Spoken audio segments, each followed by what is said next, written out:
For more than an hour, the entire staff of the surgical department was in tension.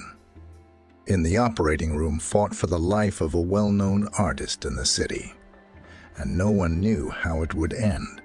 The operation itself was not very complicated, but a huge bouquet of associated diseases of the patient could easily lead to a fatal outcome. Finally, the door of the operating theater creaked open, and the patient was wheeled into the ward. "Thank goodness it's all right." The elderly orderly sighed in relief. That was an hour and a half Johnson was operated on. "You'll definitely live now." The young nurse looked at her reproachfully and said, "I didn't even doubt that everything would be all right. After all, Adrian Cooper operated, although he is young but a very good specialist. Our head says that Adrian was born already. Made doctor." The girl abruptly stopped talking and looked at the surgeon, who was leaving the operating theater with loving eyes. She had been trying to get the doctor's attention for a long time, but it was as if he did not notice it. In fact, Adrian saw everything, understood everything, but having recently gone through a divorce, was not ready for a new relationship. Everything had been too hard for him with Valerie, his now ex-wife. He met her when he was in his final year at the institute. One day, a fellow student suggested going to the nearest cafe, and he agreed, although he rarely went to such places. By coincidence, that evening, Valerie was there at a colleague's birthday party. Adrian almost immediately noticed the spectacular blonde in a tight blue dress. For a while, he watched her from the sidelines. He liked the way she moved, smiled, and simply fixed her hair, realizing that he should not miss the chance to get acquainted with this beauty. He gathered his courage and asked her to a slow dance. She was also easy and flawless in communication. From the first minutes, Adrian felt as if he had known her for 100 years. After about half an hour, he asked her to run away, and she, surprisingly, happily said, "Let's do it. I hate all these pompous toasts in honor of the birthday girl. I am more than sure that behind the eyes of every second sitting at the table envies her rich husband, her own business. Besides, I've already congratulated her, given her a gift. So I have every right to disappear at any moment from this evening." Adrian remembered very well how, even years later, they had taken late night walks along the city's seafront, telling each other about themselves. And they turned out to have a lot in common. They both liked to read sci-fi and watch the same films. And it turned out that their parents had both died just a year apart. Adrian's mother and father had been in a car accident, returning from holiday, and Valerie's parents had crashed on a plane. Walking her home that evening, Adrian caught himself thinking that he absolutely hated to part. When he found out that Valerie worked in the center of the city in a large grocery shop, he rushed to her the very next day after school and bought a bouquet of flowers. Valerie was surprised but agreed to meet again. That's how their romance began. Adrian fell in love, and then it seemed that Valerie reciprocated him. A month later, she moved into his flat, which Adrian got after the death of his parents. A couple of weeks later, they applied to the registry office and quietly signed without a noisy wedding. Valerie, of course, wanted to arrange a festive feast in a restaurant, but the money at that time in the young family was not much, and they decided to postpone the festive part of the ceremony to a later date. In addition, it soon became known that Valerie is pregnant, and about the white dress, veil, and wedding, again had to forget. For the first few years, everything in their family was fine. Adrian, having received a diploma, got a job in the city hospital, where they were happy to take the best graduate of this year. Valerie, having given birth to a son, took care of the child and household chores. Her husband tried to help her in everything. At night, if necessary, he himself got up to his son, giving his wife a chance to sleep. And then, in the morning, having slept only a couple of hours, went to work. But it was as if the wife did not notice all this. Every chance Valerie had a scandal, and every time she reproached him. "Can't you see how all people live? Only we on your pennies survive. I want to live like a human being now, not later go to salons, wear fashionable clothes, not these cheap rags. How many times have you been offered to go to a private clinic?" Adrian, like a schoolboy, tried to justify himself by saying that he was treating people like themselves, and that everyone had the right to be healthy. At some point, he even caught himself thinking that he had already got used to such conversations of hers, writing it all off to postpartum depression, which is bound to pass. He was glad that the scandals were not every day, and sometimes he entered the house with joy, hearing the cheerful laughter of his wife and son, and inhaling with his nose his favorite aroma of pies. Things changed dramatically when Valerie came out of maternity leave to work. She was promoted to manager almost immediately, and she began to spend a lot of time in her shop. Adrian had to pick up his son from daycare most days, and on days when he had an operation or was on duty, a neighbor, Grandma Juliet, helped out. His wife no longer arranged scandals as it was before, did not demand money, could buy everything herself on her salary. But they began to live as strangers to each other. There were no more joint evenings, weekend walks in the park. More and more often, the wife came late and left at weekends, ostensibly because of some incident at work. Once, when he returned home, he saw a light in the window from the street.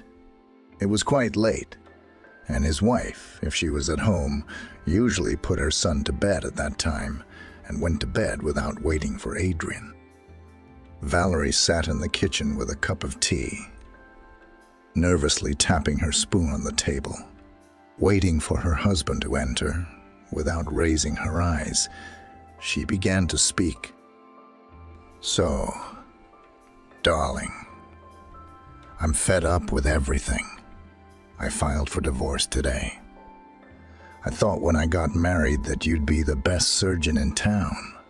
I even dreamed you'd open your own clinic. But I guess you don't want that." Adrian stood up in surprise and barely audibly muttered, "But why? We've always had enough for everything. We're not poor." But Valerie could not be stopped.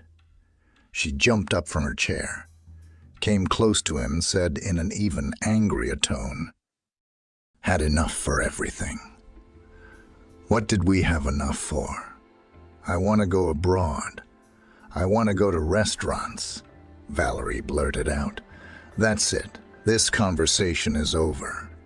Tomorrow morning, I'm taking my son and leaving.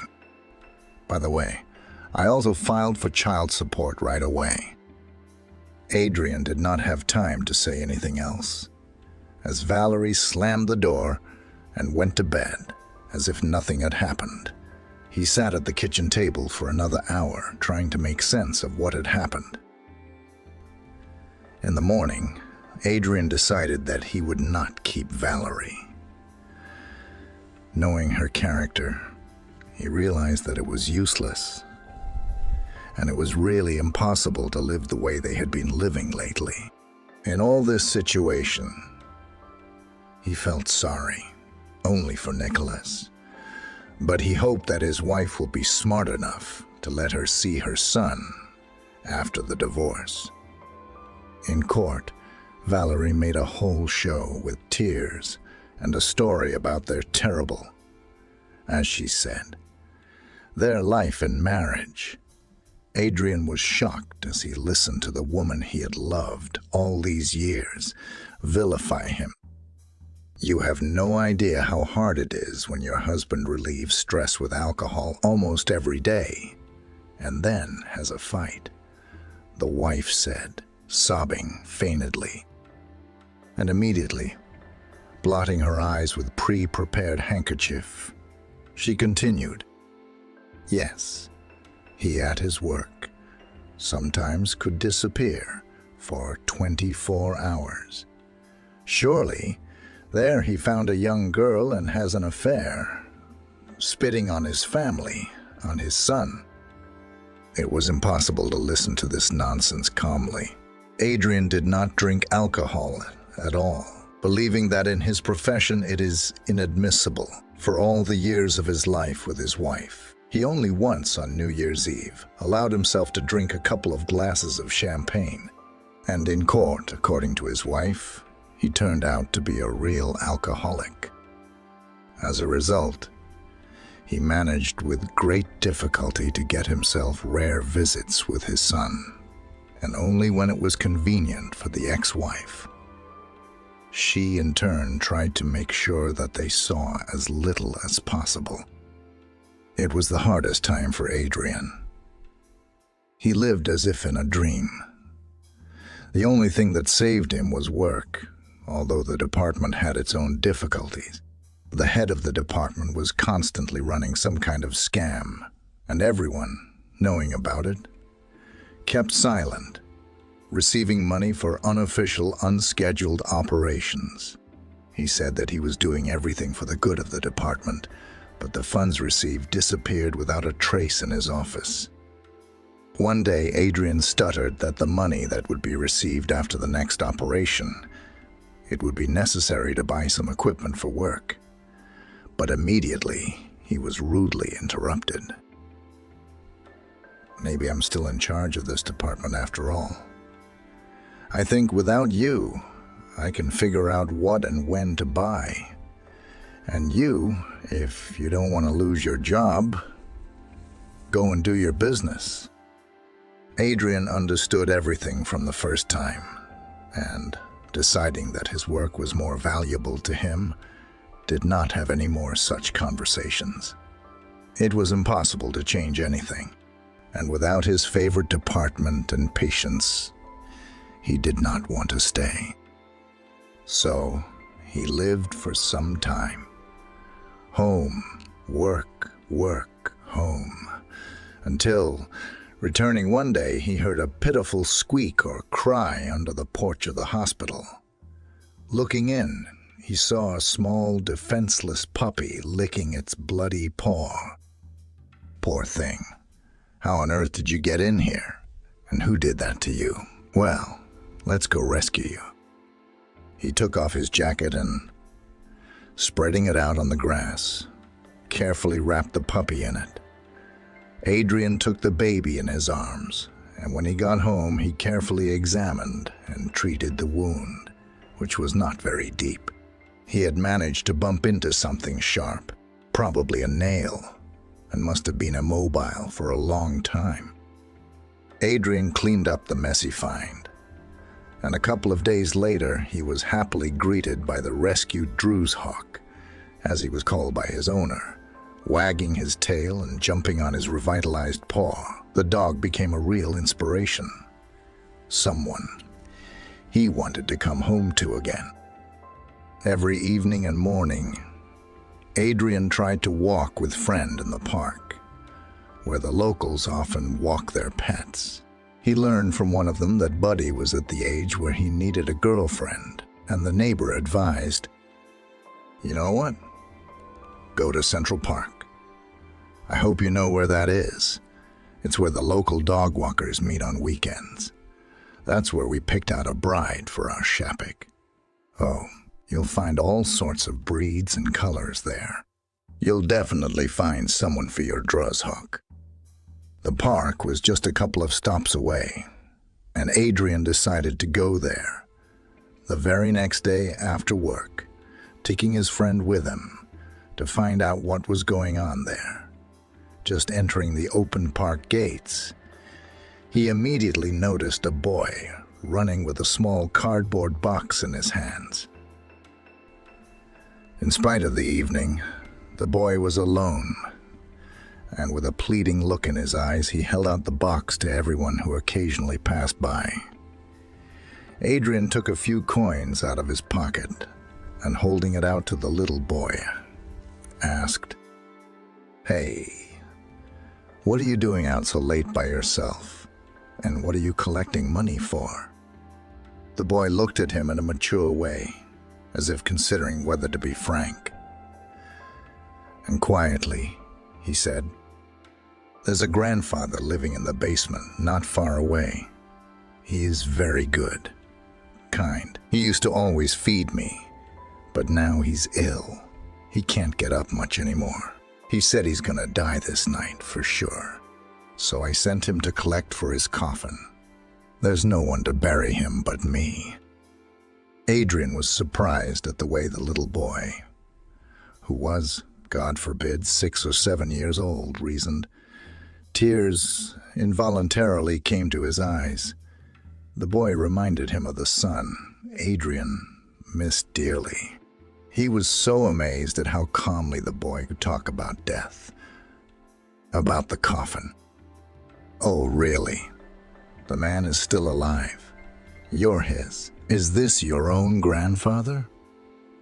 Why is he in the cellar?" The boy, like an old acquaintance, began to tell quickly that he himself was from the orphanage, but absolutely did not want to live there and constantly ran away. And Grandpa Lucas, as the boy called him, met him by chance at the railway station. From that day, he started to run away to this vagrant in the basement, where he settled. As he said, "Do you know what a good teacher he is? He taught me how to read and count. I can even make a chair or a bench. My grandfather taught me everything. He didn't tell me why he lives in the basement, but he's very nice. For me, he is like a real grandfather."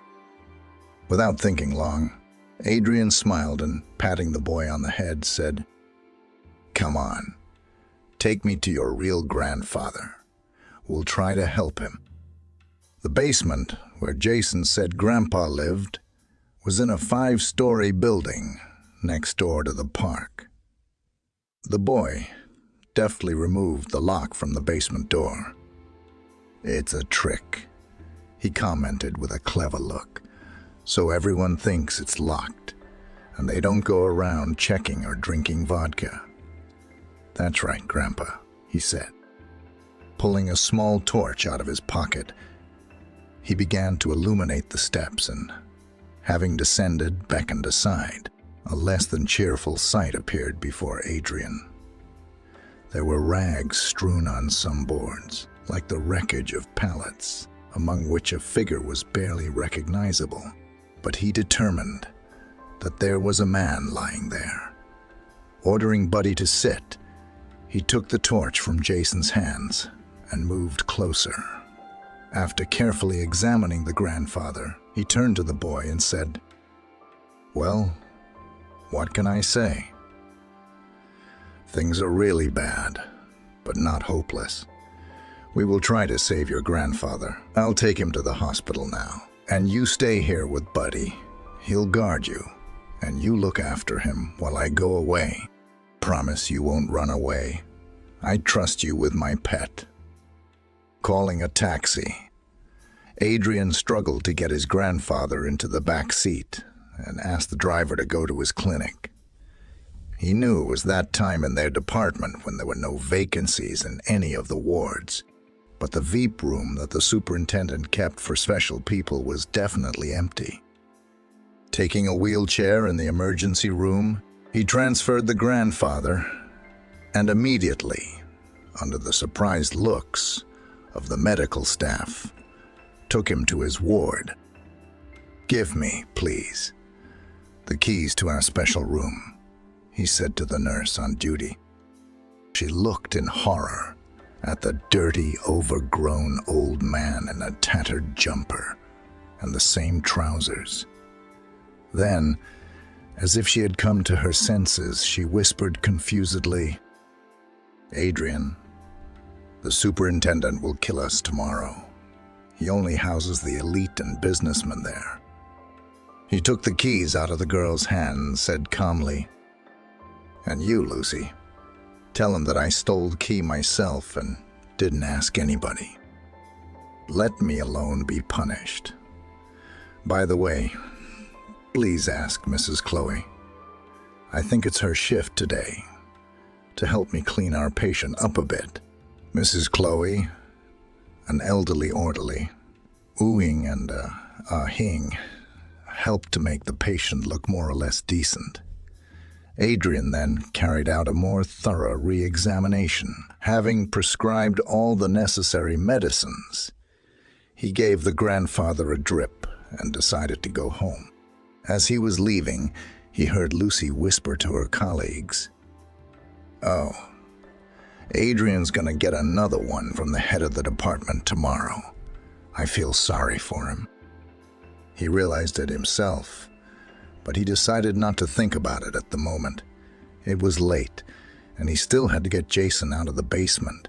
Adrian had already made up his mind. He couldn't leave the boy alone in such a horrible place. They lay snuggled together in the same makeshift rookery where his grandfather had been moaning not so long ago. Adrian's heart clenched with worry for the little one, but he tried to speak in a calm voice. "Well, Jason, I'm glad to tell you that your grandfather is settled in.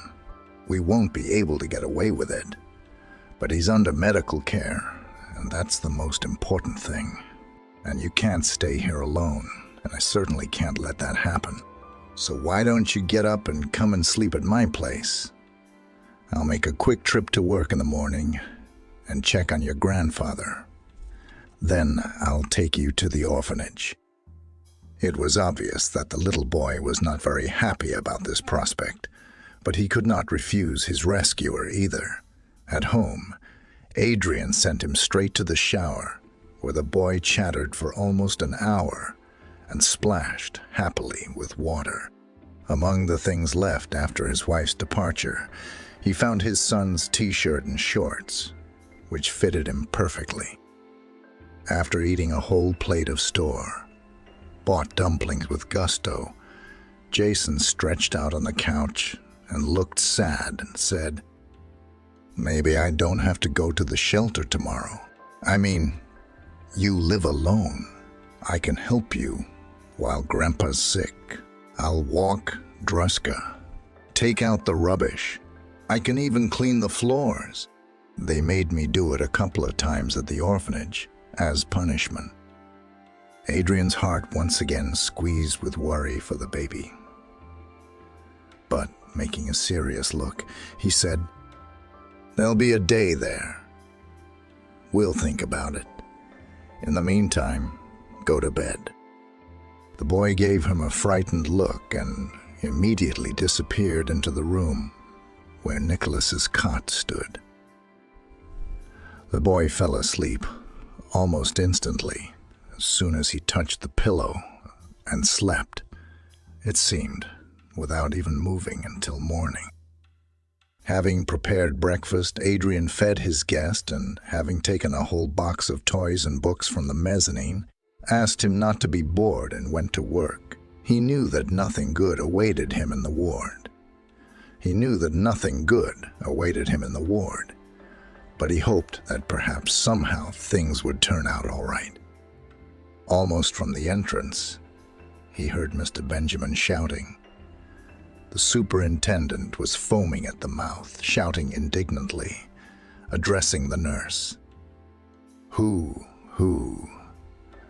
I asked, authorized the only Veep ward to be turned into a bum ward?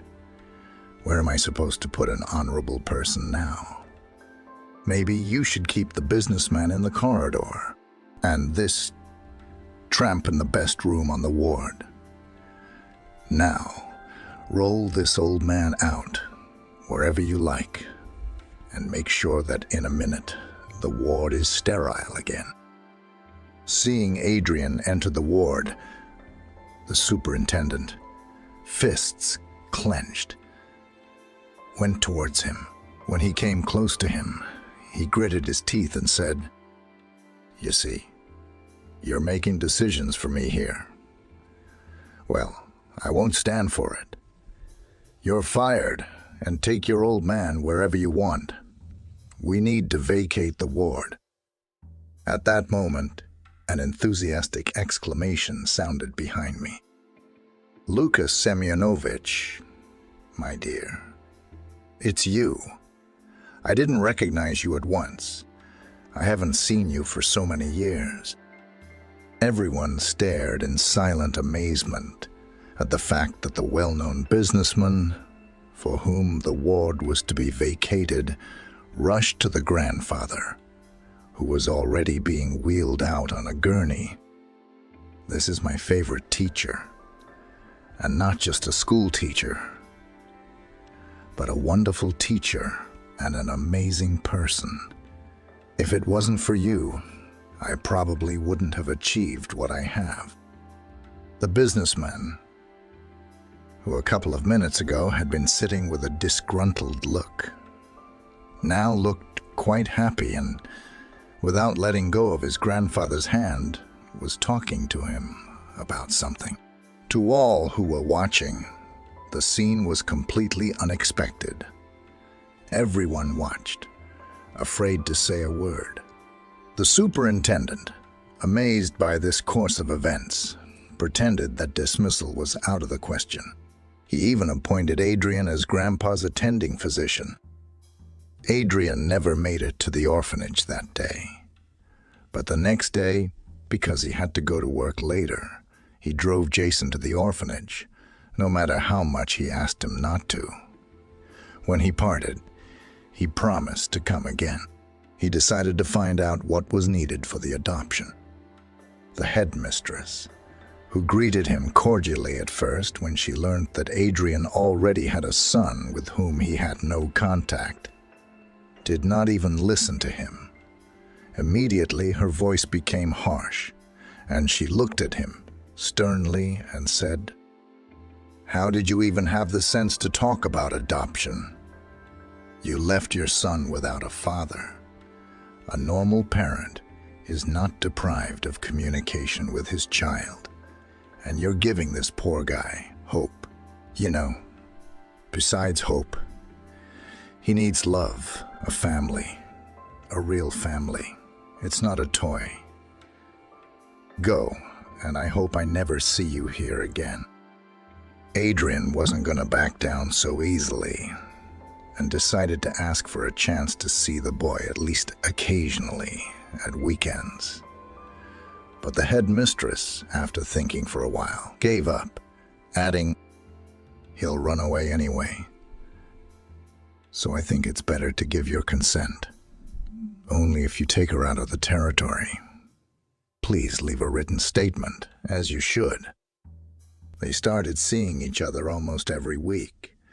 They went to the park with Jason, walked around the city, ate his favorite banana, ice cream, and cafes, and Adrian felt like a son with him.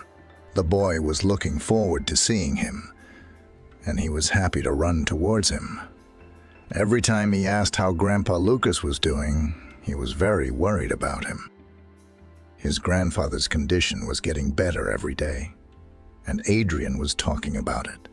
The businessman insisted that the single Veep room be made into a double room with a second bed. and he supported Lucas in every possible way. One day, Adrian came in to check on the patients and found them talking, from which he learned that Lucas's only son was in an orphanage. Having gone on watch many years ago, he had disappeared without a trace. Alice, my son's wife, she's a real piece of work. She didn't hide her love affairs in front of him, and after he disappeared, she brought a lover into the house. He's been in jail for years, all tattooed, and his words were all prison slang. This criminal moved into our flat. They started organizing drinks and parties every day, and then they threw me out like a useless thing. They also threatened me, saying that if I resent him, the gangster would remove me, as he said. So I didn't bother, of course. It was a shame to beg. That's why I offered to help, to carry and bring things to the market or at the railway station. They would ask me to clean something. There on the street, I met a nice full boy. I felt very sorry for him, so I wanted to help the kid. We lived until I got sick. I put everything I could find to earn money and my pension into a book, not for myself. I bequeathed all my old man's money to Jason so that if I died, the kid would have something. He ain't got nobody to help him. He's all alone, like me. You, Adrian, say hello to him for me. Tell him Grandpa Lucas is worried about him. Adrian smiled and, delighted with the story, said, "Well, if things keep going at this rate, you Lucas, you'll soon be seeing him yourself. Another week, and we'll have you ready for discharge. And your neighbor, too, by the way. You're doing him a favor. He must be ashamed to give up at such a young age. Looking at you." The businessman smiled and immediately replied, "Yes. Just since high school. I remember how Lucas taught me not to lose heart and not to give up, no matter what happens in life. That's what I'm trying to do." Scott, the businessman, turned out to be a normal, simple man, and he and Adrian even became friends. On a couple of occasions, when he visited his patients before they went home, he could be stuck in their rooms for hours and only remembered it was time to leave when a nurse came in to switch off the lights and go to bed. Adrian talked about his divorce from his wife and his ban on seeing his son, to which Lucas's eyes glistened, and he, holding back tears, said, "Adrian, so maybe you could adopt someone else, since you were weaned from yours. While I'm still alive, I'll do what I can to help. I'll study with him." Adrian then explained that he had already tried, but the headmistress categorically refused to go for it. He saw how upset his grandfather was, so he started by saying, "Lucas, I suggest you move in with me after you're discharged until you make up your mind. Then we'll see what to do next." Adrian tried to reassure the old man. He really felt for the unhappy patient and decided to help him as much as possible. At that moment, it was probably the only thing he could do for him. The day before Lucas was discharged, Adrian walked home in high spirits. On the way, he stopped at the shop and bought some groceries and his grandfather's favorite gingerbread. Then he froze outside the house when he saw the light in his kitchen window. After standing for a few minutes in confusion at the entrance, he stepped forward. Barely opening the front door, he saw Valerie sitting in the same pose as when he talked about the divorce. Still holding the same teacup, she was nervously sliding the spoon across the table as if it were the same evening. Nicholas ran out of the room with a shout of joy and, hugging his father, whispered, "Dad, and I'm coming to you forever." Mom said, "I'm gonna live here with you now." Adrian lowered his son to the floor in surprise and, asking him to play, went into the kitchen. Without saying hello, he immediately asked, "Is it true? Did you bring Nicholas to leave him with me? Or do you expect to live here yourself?" "But that will never happen," Adrian asked. Valerie, who had changed a lot in the meantime, looking like a magazine cover girl with the same enlarged lips, stretched them out and said, "Oh, come on. I'm begging you. You could say, just starting life and remember the poverty in which I lived as a terrible dream. Nicholas, however, will live with you for the time being. I've already taken care of all the legal arrangements. You'll be legally responsible for his upbringing in the near future. My beloved Francois French has invited me to move in with him." Then, changing her tone, as if apologizing, she said, "You understand, new country, new place. I need to settle in a little, and then I'll take Nicholas." At that moment, Adrian wanted to tease her, saying that she would entrust her child to an alcoholic and a womanizer. But he did not escalate the situation, afraid that she would change her mind. He made it clear that he understood everything and did not want to see her again. Adrian turned round and went to his son. Valerie did not make herself long to wait, and without even saying goodbye to her son, silently got up and left the flat. Adrian was shocked at that moment. How can you so easily trade a child for a life abroad, for a life with a strange man? But then, thinking about it, he realized that now he was really glad that she had made such a decision. After all, this is what he had dreamed of for so long. Now he would be living together with his own son without waiting for someone else's permission. "Well, Nicholas," he said cheerfully, picking his son up in his arms, "let's go cook a bachelor's dinner. After all, we have to learn to do everything on our own now." To which the boy, wrapping his arms around his father's neck and snuggling up, whispered, "Dad, I missed you so much. I will always help you. Just don't put me in an orphanage. Mom said that if you don't take me, she'll give me up there. And I even know how to peel potatoes." Adrian looked fearfully at his son and said, "Really? What orphanage? You have your dad. So now we won't be lost. Especially you know how to peel potatoes. It's a lifesaver.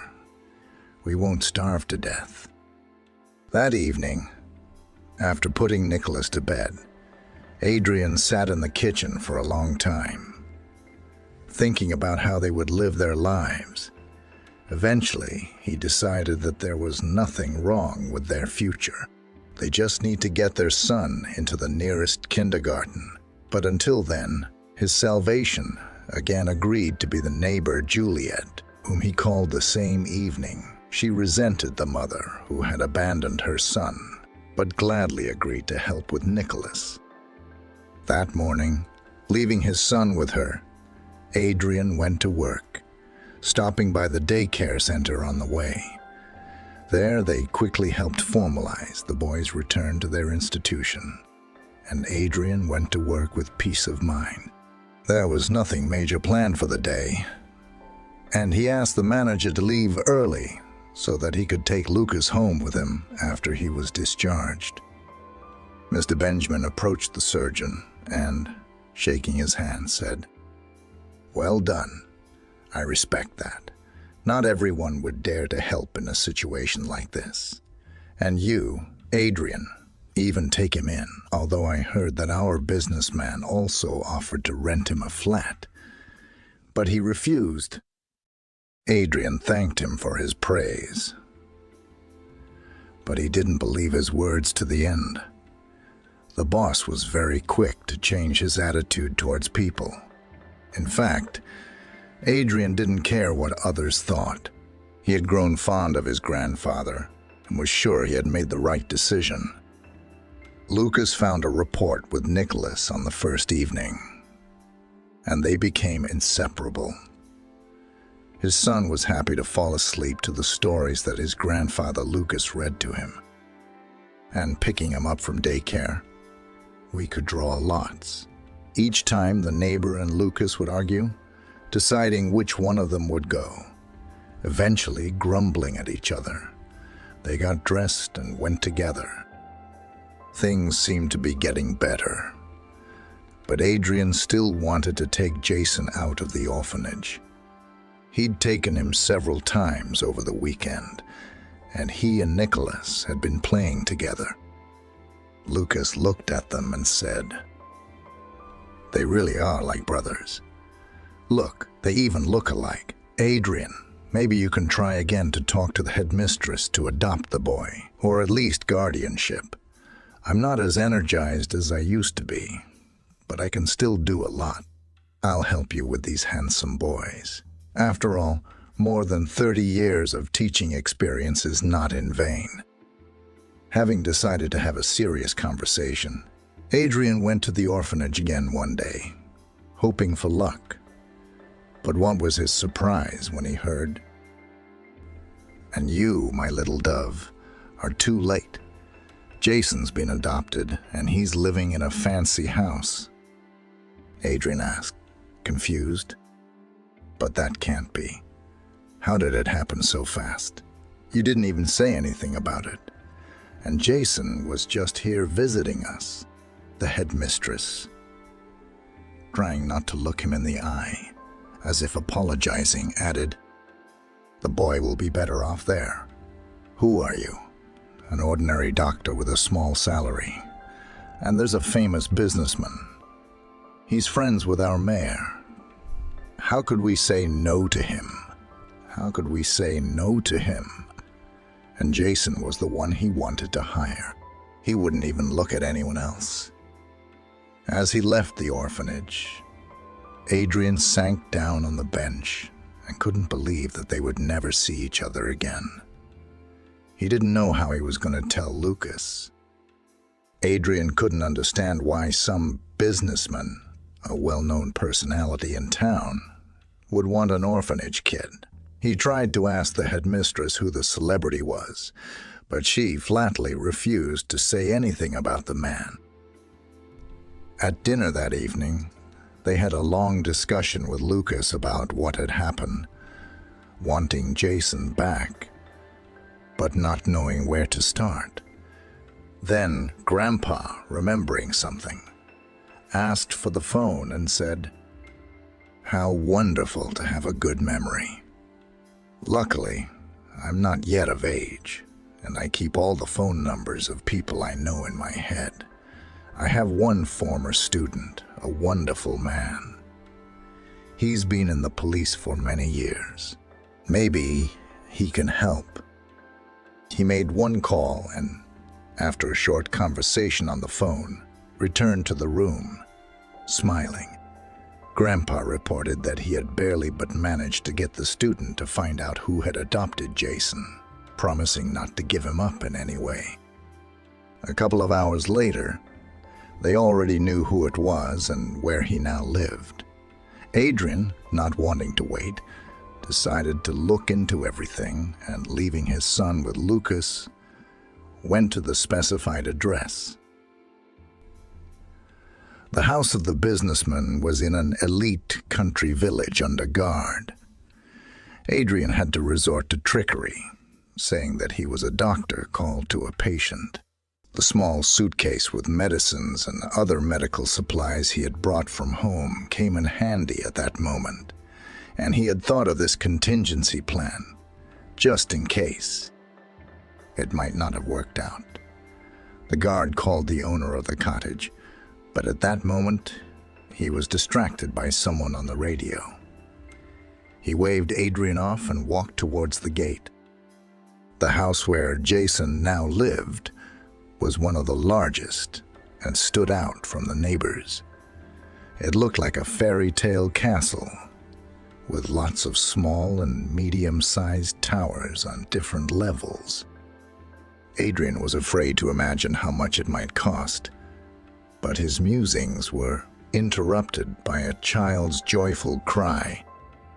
"Uncle Adrian, it's so good of you to come. Please take me away from here. I want to go to Grandpa Lucas."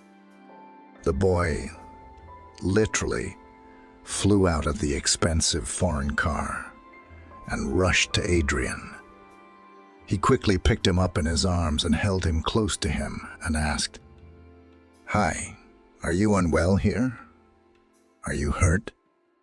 But the baby didn't even have time to answer. The man who had come up to them snatched the boy out of Adrian's arms and, handing him to a woman who was already hurrying out of the house, said sternly, "Mrs. Betty, take the child and take him inside. I'll be right there."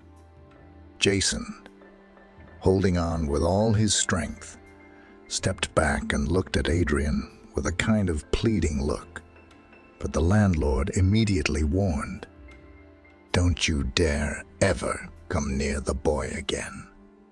"Who are you?" "I am a doctor." "But that doesn't matter right now," Adrian immediately replied. "I'm here to help Jason. I can see you didn't take him in good faith. Do you have a purpose? I just don't see what I can get out of a little boy from an orphanage." The rich man laughed, and when he had calmed down, he said, "Well then, you, doctor, now go from here. Do your medical business, and once and for all, forget about the existence of this kid.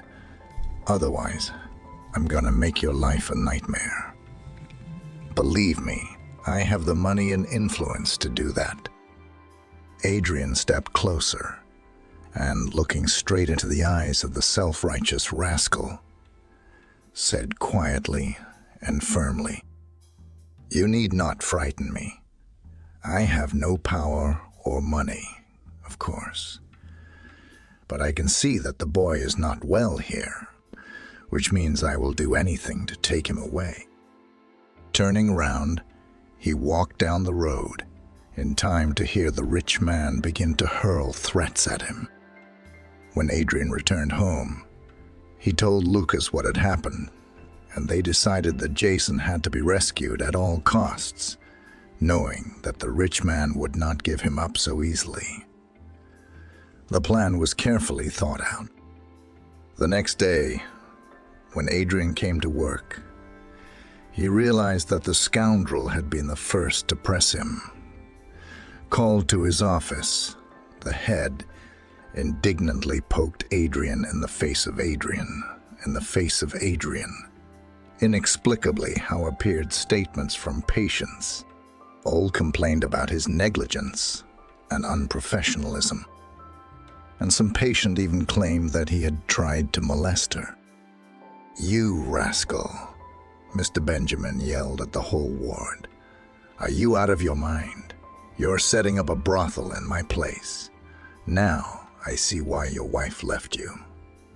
It's unbelievable.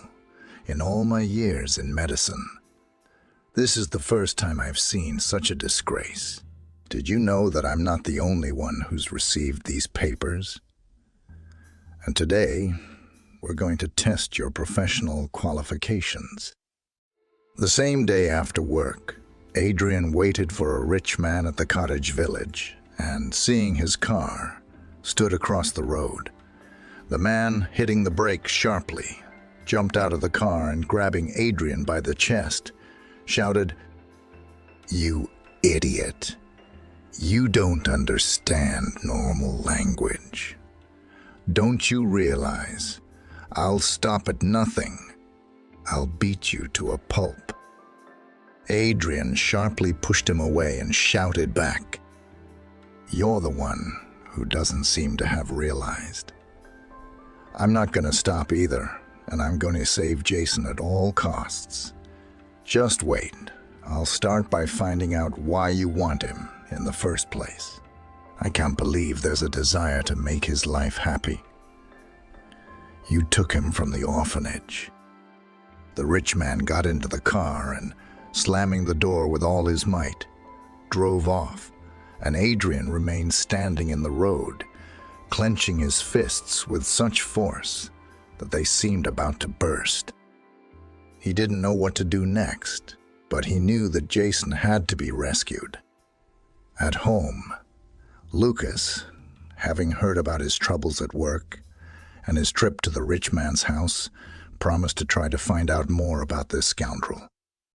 In the morning, as soon as Adrian got to work and changed his clothes, the nurse told him that a lady was anxious to speak to him.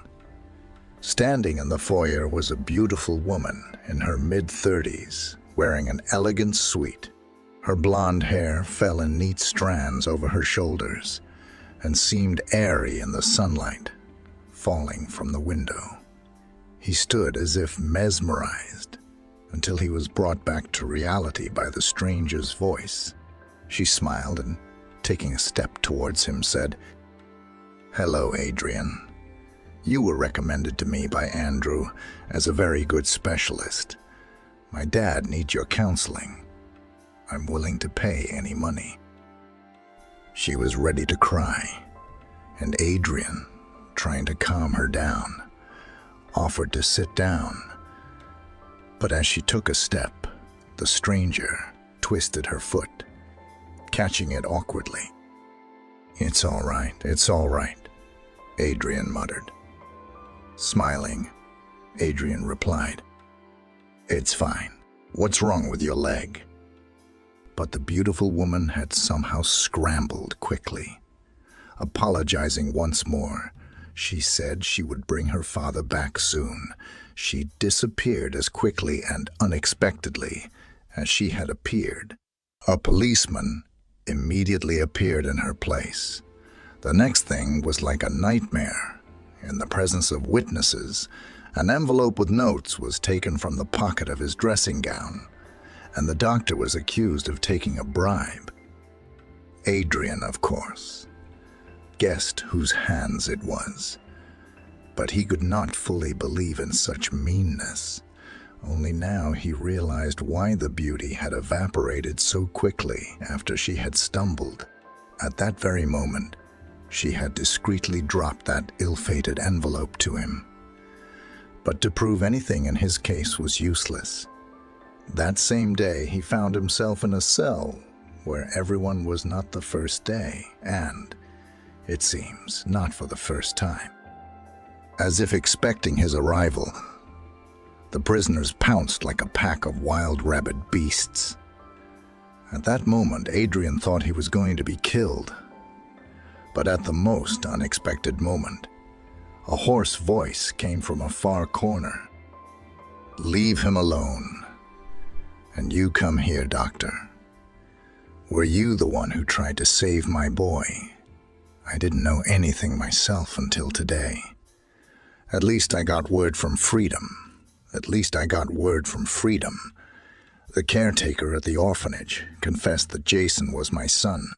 I didn't know I had an heir." Then he told at length that the businessman who had adopted Jason was his former companion. Allegedly, he was doing everything he could to take away the remaining business of the authority at large, but nothing was working. That scoundrel. When he found out about Jason, he went on to say, decided to play it. Why do you think he took the boy in? The bastard knew I'd do anything for my son, so he made a nasty move. I already know your efforts to save Jason. Thank you very much. Don't be afraid of anyone here. As long as I'm here, no one will hurt you anymore. Indeed, from that day on, the cellmates did not make any more attempts to harm him. His case progressed very slowly, But one day, Lucas was allowed to visit him. He said, in a conspiratorial tone, that he had managed to get a job as a janitor in a rich man's house. And somehow, when the owner wasn't home, he'd stolen the boy and taken him away. "But he can easily find you," said Adrian indignantly. "Is it worth risking your life and the boy's life like that?" But the grandfather squinted slyly. A voice whispered, "Don't be afraid. I told you. I have an apprentice in the police force. Well, he says that they've dug up a lot of dirt on this rich guy, and he's about to replace you behind bars. The same pupil got you a good lawyer. It's just a matter of time. You'll be free again. Don't worry about the boy. By the way, Juliet, your neighbor, has taken us in at her cottage for a while. It took me 5 hours to get there by train. So we're in the fresh air, so to speak. Cow's milk. And when things calm down, we'll go back to the city. You just hang in there." Back in his cell, Adrian told Sebastian, Jason's father. He looked at him gratefully and said, "We should talk later, when everyone's asleep." Waiting until the cellmates were asleep, he asked him to listen, trying to keep his voice as quiet as possible. Sebastian said, "Here's the thing, Adrian. I don't have much time left to live. I didn't want to tell anyone this. But why do you think they take me to the hospital every time? I'm no good. I must have done something wrong, if God doesn't give it to me. When I heard about my son, I was confused. I can't take care of him, or, on the contrary, I'm trying to protect him from such a disgrace. After all, you never know what is better, a criminal father or without him at all." Seeing that Adrian was trying to say something, he put his finger to his lips and, listening, continued, "Don't interrupt. Let me speak, or it's hard enough having this conversation as it is.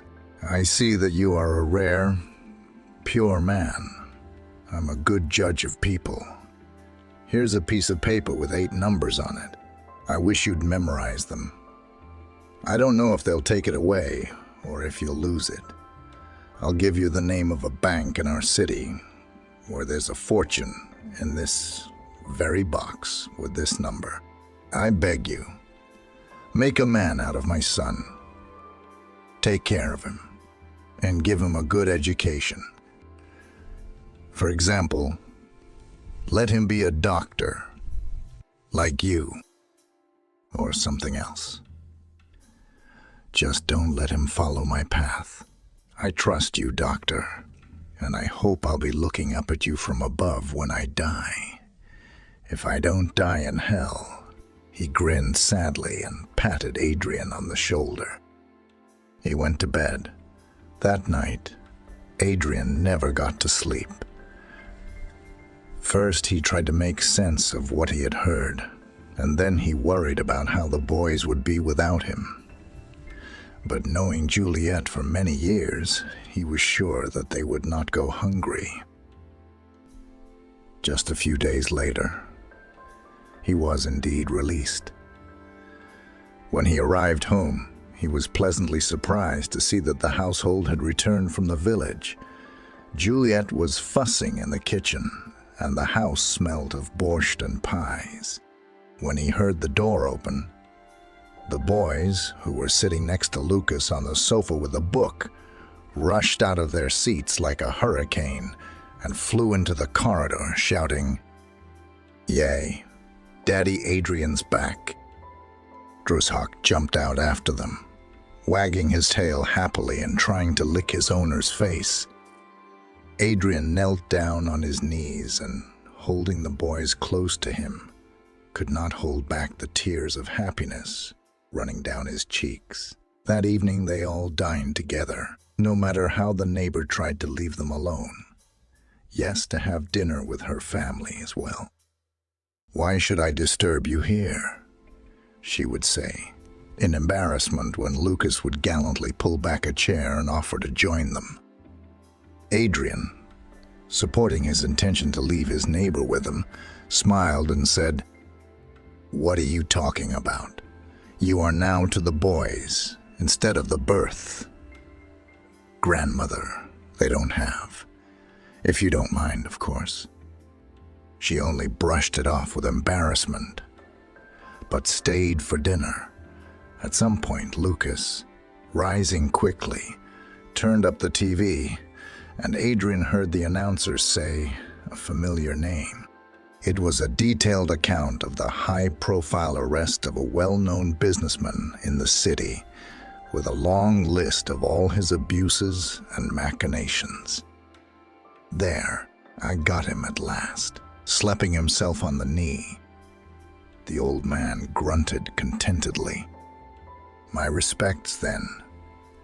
Adrian got the case to the end. Didn't fear the scoundrel.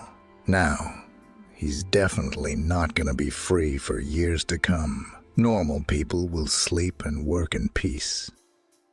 In the evening, when they had cleared the table together and Adrian was glad to put the boys to bed, he decided to talk to Lucas about the conversation with the authority. The latter listened to him silently, attentively. Then, after a moment's silence, he said, "I don't know what you think, but I think we shouldn't touch them yet. If this comrade survives, he'll demand it back. We'll have enough to live on at home. I can withdraw part of my pension. I can do tutoring while the boys are in kindergarten." Adrian thought for a moment. Maybe his grandfather was right, and he decided to start with the guardianship proceedings for Jason. Surprisingly, the head of the ward, as if feeling some guilt, having learned from someone on the staff that he'd been released, had called him himself and invited him back to work. He even gave him an excellent characterization to submit to the guardianship authorities. When Adrian returned to work, he began to forget about the conversation with the authority figure and the money he had left behind. When one day he received a call from a man asking for a meeting at the appointed time in the park near the hospital. The man was waiting for him and immediately handed him a sheet folded several times. "Dragon gave his soul the other day," he began without looking at Adrian. "He asked me to find you and give you one last word." Handing over the leaf, he rose silently and left. Adrian remained seated on the bench, holding the message in his hands. He remembered that Sebastian, Jason's father, had been called Dragon in prison. He realized it was a note from him. When he unfolded it, he read that even behind bars, Sebastian knew that the boy had stayed with him and that he was going to take custody of him. His father had asked him to make a decent man of him and to use all his money for a good cause. Adrian knew that no matter how much was left in the box, he would keep his promise to Sebastian and raise Jason as he would his own son, and he couldn't even imagine the sums involved. Adrian hesitated to go to the bank for a few more days, but as soon as he learned that he had been approved for custody of Jason, he decided to open the safe deposit box. After consulting with Lucas, they decided to open an account in the boy's name. If there was any money left, Adrian dreamed of opening his own doctor's office, where he could give consultations. To this, Lucas sadly remarked, "What kind of counseling?" "Adrian, you are a surgeon from God. You should have your own clinic. Another thing, you have to operate. You cannot do without it." Adrian, on the one hand, agreed without surgery, He could not imagine life, but realizing how much such a clinic could cost, immediately abandoned the idea. What was his surprise when, opening a safe deposit box in the bank, he found a sum many times larger than he had thought. Taking the contents, he clutched the envelope to his chest and headed home in excitement. After putting the children to bed, he and Lucas counted everything several times and sat in silence, looking at each other. Grandfather was the first to speak. What a lot of money. It's not just a clinic, but half the city, if not the whole city, could be bought with it.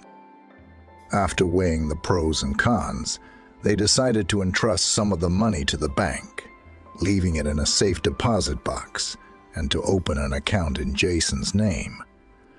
But remembering Sebastian's request to use the money for a good cause, Adrian decided to open his own clinic. He dreamed that in years to come, when the boys were older, at least one of them would follow in his footsteps. As if by fate, he learned by chance from Juliet that the hospital where she worked as a cloakroom attendant was for sale in the neighboring district. Having once again made cakes for the boys, she shared over tea. Imagine, our owner was a wonderful specialist, the smartest man. He worked all his life for medicine, built this clinic, but he couldn't save himself. A blood clot broke off, and he died instantly. His kids are far from medicine themselves, so they decided to sell their father's hard-won brainchild. If you were Adrian, you'd probably have a lot of people coming to see you. Noticing the look on the men's faces, she added, "Am I wrong? All they say about us is that our Adrian is the one with the golden hands." Deciding not to say anything to anyone for the time being, they continued to think about the possibility. Adrian took a leave of absence from work and immersed himself in the design of the clinic. Again, he thanked fate that he had Juliet and Grandpa Lucas, as the boys called them, who had already become family in his house. The formalities had gone very quickly, without any delays. It took Adrian a long time to get to grips with the clinic. One thing he was happy about was that most of the staff remained the same and were a very coherent team. The couple of people who didn't want to work with the new manager left without any problems. Almost immediately, new applicants responded to these vacancies. And what was Adrian's surprise when he saw familiar, sweet faces at the interview. Lucy. No way. "How on earth did Mr. Benjamin let you go?" he said enthusiastically when he saw his former colleague. Blushing, she lowered her eyes and quietly replied, "And I didn't say I was leaving to join you. I just quit, and that's all. So if you don't hire me, I'll be officially unemployed." Adrian laughed and, squinting his eyes, said, "You're a blackmailer, Lucy. Though how could I turn down a job for the best nurse in the surgical department?" They both laughed, and from the next day, Lucy already worked under the guidance of his ideal, whom from the first day of acquaintance idolized. Things with Adrian got better quite quickly. He turned out to be not only an excellent surgeon, but also a fair and competent manager. The clinic soon gained a new fame in the city. It was the only private medical center that treated needy pensioners free of charge, without charging them a penny. Adrian began to notice how reverent Lucy was towards him. And for the first time, he thought that this was the kind of quiet and modest woman he would like to see as the mother of his sons. "Lucy, How would you like to go for a walk in the park at the weekend? Only I won't be alone, but with my 2 sons, he suggested.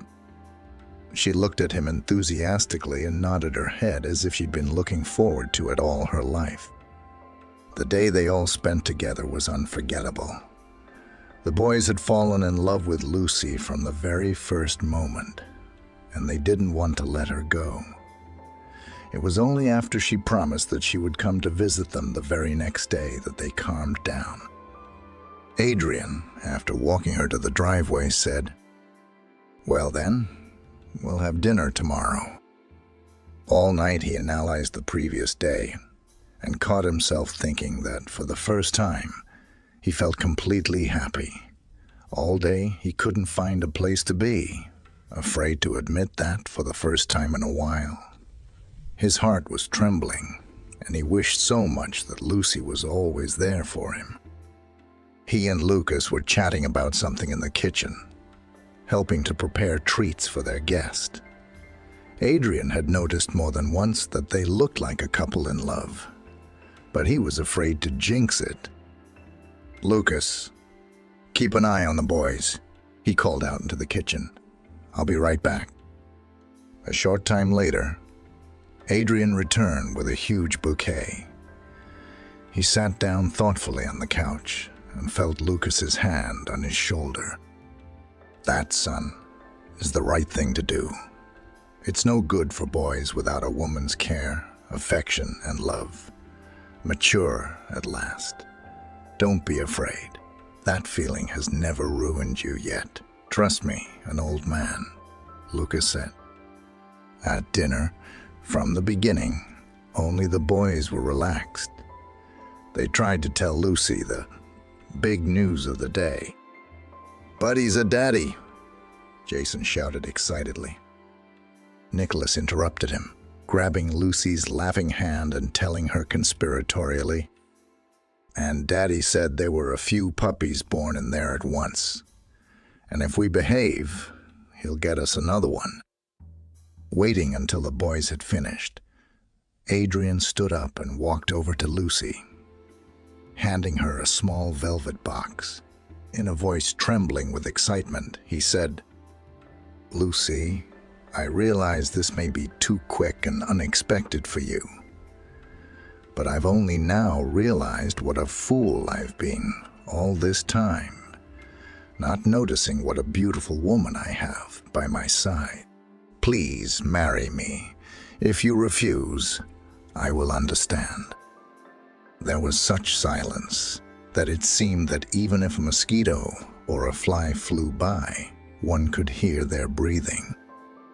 After a moment's silence, Lucy answered, almost in a whisper, "I agree. Of course you do." What began to happen? The boys, as if on a spring, jumped up and down with joyful gyrations, and then pounced on Lucy from both sides, shouting in one voice, "Yay! We've got Lucy's mom now." Adrian looked at her confusedly, unable to believe his happiness. Then he came over and gave her a hug. "Thank you. I promise you won't regret it." Suddenly, the neighbor put her wrinkled palm on Lucas's hand and said embarrassedly, "Well, now I can take you up on your offer. Unless, of course, you've forgotten and changed your mind." Lucas looked at her with a loving gaze and kissed her hand, replying affectionately, "Well, how could I? I'll never give up on you. You'll just have to take it as it comes." Jason whispered something in his brother's ear, and then they began to roar again and shout, "Two. Teely, Teely, Teely, Teely, Teely, 2 brides and grooms." Everyone laughed at their dabbling for a long time, and it seemed impossible to find happier people on the whole globe that evening than in this small but love-filled flat.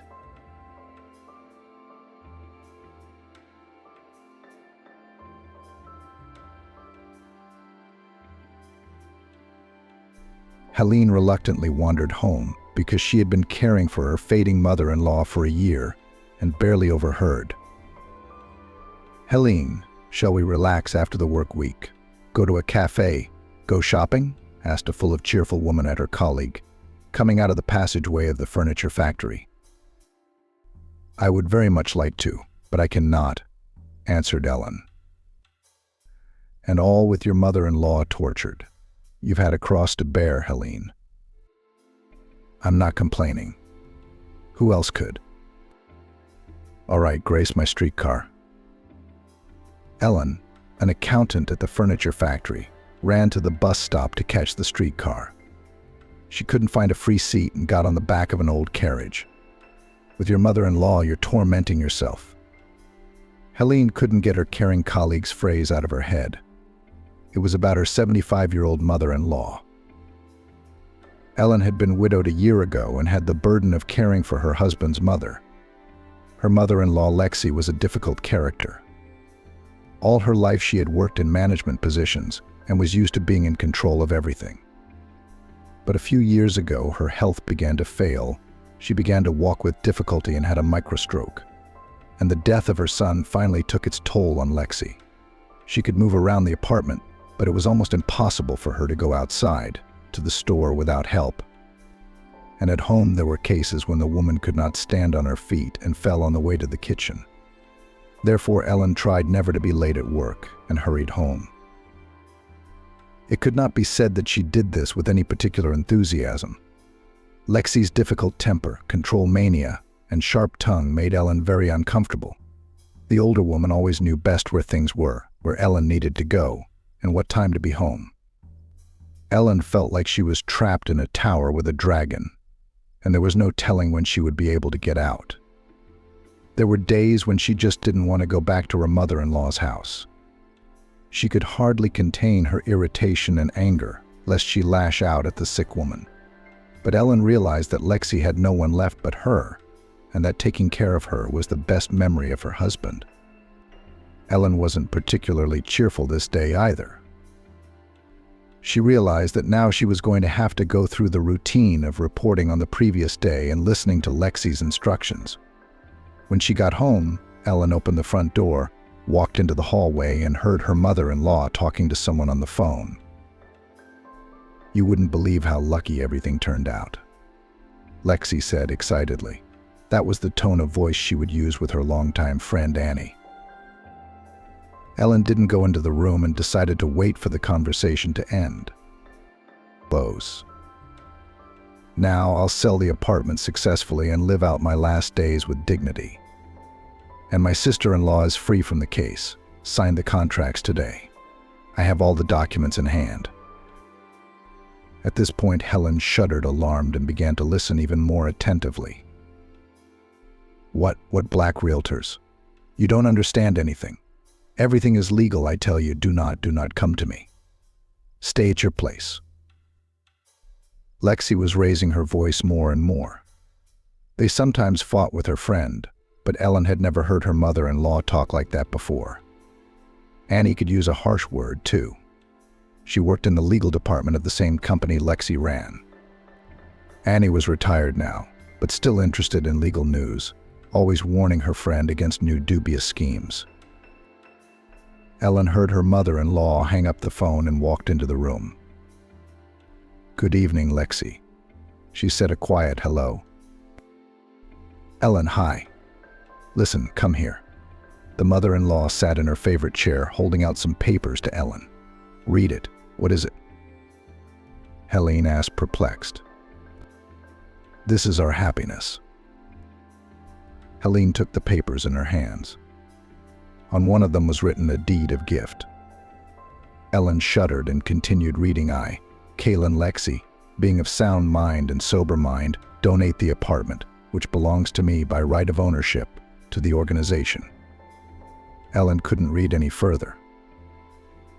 Eyes wide open, she looked at her mother-in-law. "What are you doing?" "Well, and you too, or what? Sit down." "I'll tell you everything," Lexi began. "A young man and a girl came to see me this afternoon. They represented some kind of social organization, which is engaged in helping the elderly and providing care for them. Anyway, they offered me a deal. I sell them the apartment, and they put me in a boarding house where I'll be cared for around the clock. You understand, Helen, I'm getting weaker as the years go by, and soon you won't be able to handle everything with me. And this way you'll go to live with yourself. I don't understand. What's not to understand? I sold the apartment for a little less than it would have cost on the market. For that, I get a place in a boarding house, a private room, a private nurse, and a view of the forest. Isn't that wonderful? Then why does it say deed of gift? Because it's faster. A sale, or whatever it's called, takes a long time to process. It's a lot of paperwork.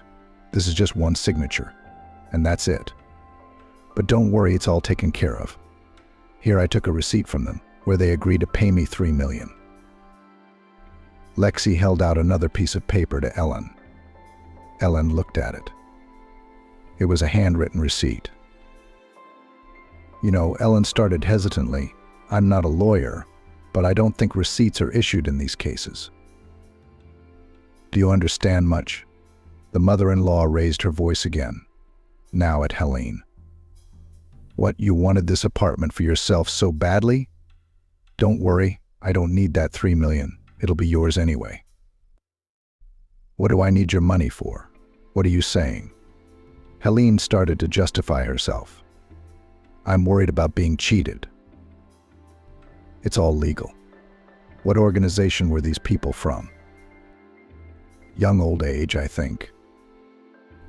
Ellen took out her phone and quickly typed the name of the organization into a search engine. The first link started with the word scammers. She began scrolling through dozens of reviews, and each one told of schemes to scam the elderly. Lexi, they're scammers. Is that what they say on your internet? Her mother-in-law wouldn't listen to her daughter-in-law. It's all about writing nasty things. Look, they put their address here, Lexi said. If you want, you can go check it out yourself. Ellen took the sheet with the address, got dressed, and quickly left the apartment. The office of this organization was located in the heart of Swan's Town. Ellen had to take the streetcar again. The woman was very worried, and not because of the apartment. Ellen had her own apartment, where she and her husband lived. The children had grown up and moved to New York. The apartment was empty, and Ellen could always go back to it if she needed to. It wasn't what she was afraid of. Lexi might just not be able to survive something like this. Losing the apartment would be a real blow to her. And that wasn't the worst-case scenario. There was no telling what these people would want to do to Lexi to avoid taking care of her. Ellen didn't want to think about that. Yes, her mother-in-law wasn't the easiest person to deal with, and her daughter-in-law had suffered a lot because of her. But still a family member. Despite everything, Ellen treated her well. You just realize that everyone's temper is different, she thought. Especially when Ellen and her husband had just started their relationship. Lexi had helped them out a lot. That very empty apartment had been bought by Ellen, not without her involvement. So Ellen was determined to get to the bottom of the situation. Getting to the right address, the woman saw a small business center. Entering, she asked the janitor for the office number and went up to the third floor. It was a shabby building of some factory that had been hastily converted into office space. Reaching the right door, Ellen knocked and went in. The workday is over, the woman sitting behind the desk said in a nasty voice. She was putting papers in a bag and was clearly leaving. It says on the door that you work until 7. It's 6:55 p.m. Ellen said sternly. All right, what do you got there? Your company scammed an elderly woman today, my mother-in-law. Young lady, we're not scamming anyone. It's the law. No, don't give me that bullshit. Your employees said they were a social organization. Is that right? We are a social organization. The woman interrupted Ellen for the second time. A social organization for scamming the elderly. I've read your reviews. I demand that you immediately cancel all contracts. Calm down, girl, calm down. We conclude all contracts in accordance with all legal requirements, so no one will cancel anything here. Then I'll file a police report against you. Right. You're not the first, so to speak. First they watch their old people, then they run around complaining. You don't even hide the fact that people like you want to get rid of their elderly relatives. How dare you? Ellen could not believe her ears. The woman unashamedly told her what their scheme was designed to do. What? How dare I? We're only making things better for you. What do you think, we don't have a boarding house? We're just trying to steal your naive relative's apartment. No, we do send old people to a place where they'll get better care than yours. It's just a whole apartment to pay for it. Well, what do you want? Business like this, times like this. I'll see you in court, Ellen said stiffly and walked out of the office. She couldn't believe this was happening to her.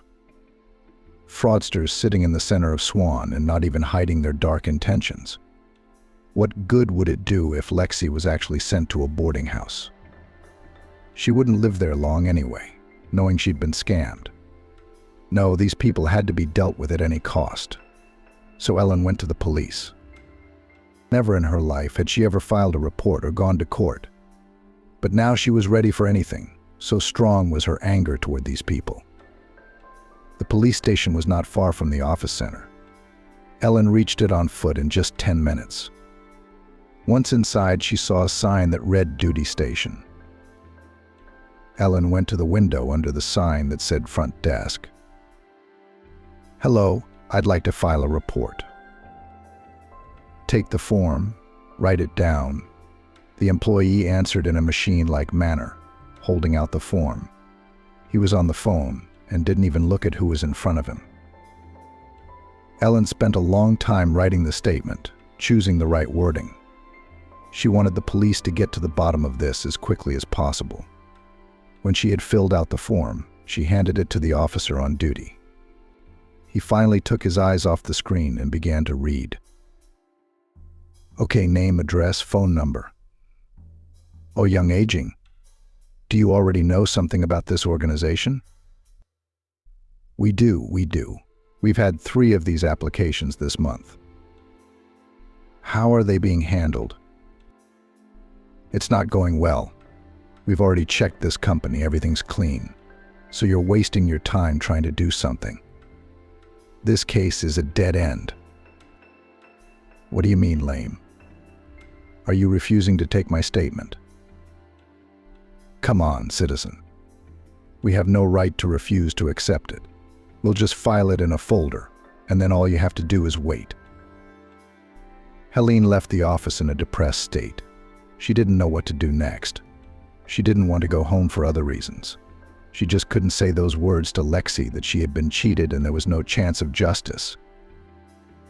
After reaching home, Ellen leisurely made her way up to the floor and entered the apartment. Usually Lexi was watching TV loudly, but this time there was silence in the room. What's up? The mother-in-law asked quietly. We'll figure it out, Ellen whispered. So it was a hoax after all? Lexi was usually a long-winded person, but eventually she could be persuaded. This was one of those times. I guess so. Lexi covered her face with her hands. The old fool. Come on, Lexi. Ellen ran up to her mother-in-law. You and I are not alone. There are several reports on this office, so they'll definitely look into it. That's how I continued the story. Of course, Ellen hid the words of the front desk clerk from Lexi. What to do next, she didn't know yet, but now it was important to support her mother-in-law, so she had to make up some reassuring words. You're like a child, aren't you? Lexi lamented, and I was happy about it. I told you we'll figure it out. Did they give you a timeline? Yes, they said that in 2 weeks we should pack up and move to the boarding house. So we have plenty of time. 2 weeks, Helen nodded. In fact, she was thinking, I have to think of something in time. At least I'll lie that I got the money from them. The next morning, Ellen was awakened by a phone call. Usually, even on weekends, she got up early. But last night she couldn't sleep for a long time, so she lay awake until 10 in the morning. Glancing at the screen, she saw an undefined number and was startled. For some reason, she was suddenly sure that it was the same scammers calling. Ellen thought for a while whether to pick up the phone or not. In the end, she decided to answer. Eileen Vasilievna? A stern voice asked. Yes, who's calling? My name is Swan. I'm an investigator. I've read your statement. I was wondering if you could come down to the station today. Yeah, what time should I be there? Right now. Just bring all the documents, contracts, and receipts. Helene quickly got ready, prepared her mother-in-law's lunch, and rushed to the station. She felt a sense of hope. It meant that at least the application had been taken into consideration and not just thrown into a folder. She didn't bother telling Lexi she was going to the police station, just that she was going on business. She wanted her mother-in-law to think as little as possible about the situation, even though she realized that was impossible. Especially since it was already 11 days from now, she would most likely have to leave. Ellen entered the now familiar building and approached the duty officer. There sat another employee who told her which office to go to. She walked down the long hallway almost to the end and saw a sign that read Senior Investigator Captain Swan. She knocked on the open door. Hello, may I be Helen? You called me today? Good afternoon. Come in and have a seat, replied the investigator's stern baritone. He was a stately man in his 40s with graying on his temples. He was actively typing something on the computer. Ellen hesitantly sat down across from him, and after about 20 seconds, Captain Swan turned his attention from the computer to her. I'm sorry, there's so much to fill out, the investigator said as he began to look for something on his desk. Aha, here. I have familiarized myself with your statement. I'll tell you once. The situation is not new and rather sad. In neighboring cities, this scheme has long been known. 3 months ago, these scoundrels moved in here. I was told by the duty officer that there have already been 3 reports. Captain Swan twirled some papers in his hands. Yes, that's right, here they are. But I'm a little more interested in yours than the others. Apparently, your mother-in-law was more meticulous.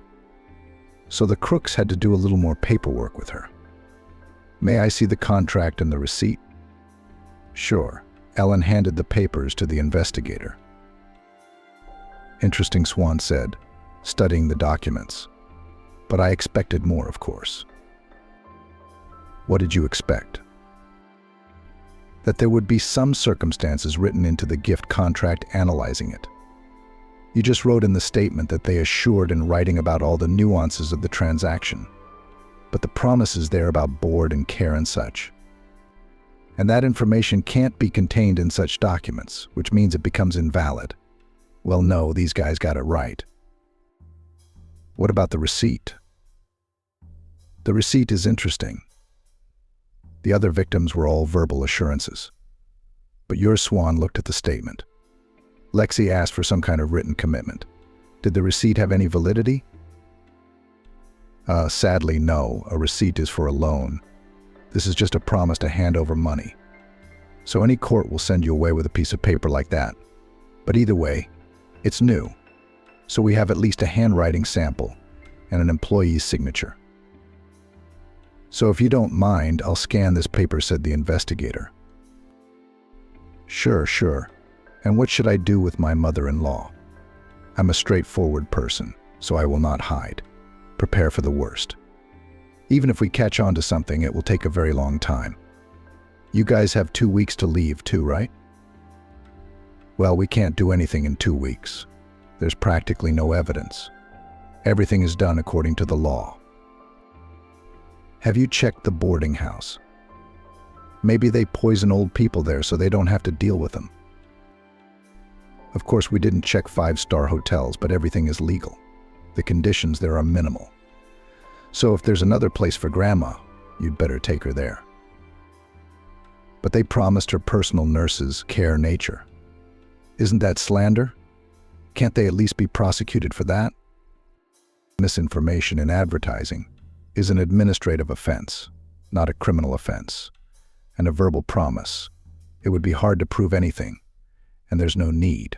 Our task is to bring this case to bigger crimes. But with this kind of data, we're not going to be able to do that anytime soon. So you're suggesting we just give them the apartment and leave quietly? You already gave it to them? Not you. Well, your mother-in-law did. So you're in someone else's apartment right now. I understand your feelings, but I'm being as frank as I can and telling it like it is. I'll try to do everything I can, but I can't promise anything, especially in the near future. Hopefully they'll make a breakthrough soon and we'll be able to catch them by the tail. Okay, I get it. Thank you. Ellen walked out of the investigator's office. There was no point in hoping for quick help from the police, so she had to act on her own. She took her phone and began to scroll through the list of contacts. Ellen did not have any acquaintances in the authorities or the bar. The only person who had anything to do with law was Annie, her mother-in-law's friend. Without thinking, Ellen dialed her number. Annie, hi. This is Ellen, your friend Lexi Callan's sister-in-law. Hello, Lenachka. I didn't recognize your voice right away, Annie replied good-naturedly. You know, we had a very unpleasant story with the apartment. Yes, I overheard you and Lexi talking yesterday. Anyway, you were absolutely right in your concerns. What a stupid situation. It's a common way to cheat, and I've told you about people like that many times. Why didn't she listen to me? Why don't I know what's gotten into her? They must have influenced her somehow. They have special techniques, like hypnosis. Distracting, misleading. And that's it, fooling our old ladies. Sounds like it. I don't remember Lexi agreeing to anything quickly. But I take it you're not just calling to share your concerns. Yeah, you're right. I just got off the phone with the police. They say it's a very complicated situation, and it's unlikely anything will change in 2 weeks. And in 2 weeks, Lexi has to move out. Of course, I'm not putting her in a boarding house. I'm taking her back to my place. But you realize what a blow this is going to be for her. I do. Luda's been very down lately. So yes, she doesn't need this kind of stress. Come to my place now. I have my son at home. He's a lawyer. Maybe we can work something out together.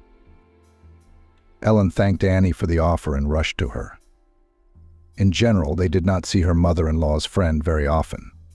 While her husband was alive, they met only at general celebrations. After his death, a little more often, Annie lived nearby and once a week came to visit her friend. But at that time, Ellen was usually not at home. But even in those rare encounters, Ellen had formed a very good impression of the woman. Annie was a little younger than Lexi and had a completely different personality. Sometimes Ellen wondered how such two completely different women could be friends, the nervous, bossy Lexi and the good-natured, simple Annie. They were both quite emotional and could always stand up for themselves and their rights. When Ellen heard that Annie was willing to help, she was glad. Yes, she had no plan, and it would be foolish to expect an older woman, even though she was a lawyer in the past, to have one. Nevertheless, Ellen felt much calmer at heart. She quickly made her way to Annie's house, who lived a few blocks away from Lexi. Once she got to the 3rd floor, she rang the bell. The door was opened by a man in his 40s, wearing a cardigan and white shirt. Good afternoon. I'm here to see Annie, Ellen said a little shyly. Yes, come in, we're waiting for you. Ellen entered the apartment. I'm Christian, Annie's son, a lawyer. "Nice to meet you," Helene replied and went into the room. It was furnished in a Soviet-style luxurious way, a full-wall closet, many sets, a huge crystal chandelier, and 2 wide leather armchairs. Annie sat on one of them. "Sit down, Lenotchka." The woman pointed to the neighboring chair. Christian also came into the room and sat down on the chair next to it. "Thank you for seeing me," Ellen said politely. "Of course not. How could you not?" Annie replied cheerfully. "Let's get down to business. Do you still have the papers Lexi signed, or did you give everything to the police?"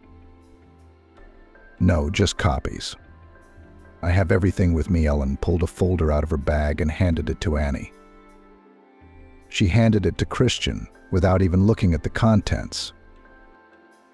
"We have a professional sitting here. Let him sort it out," said the old woman sneeringly.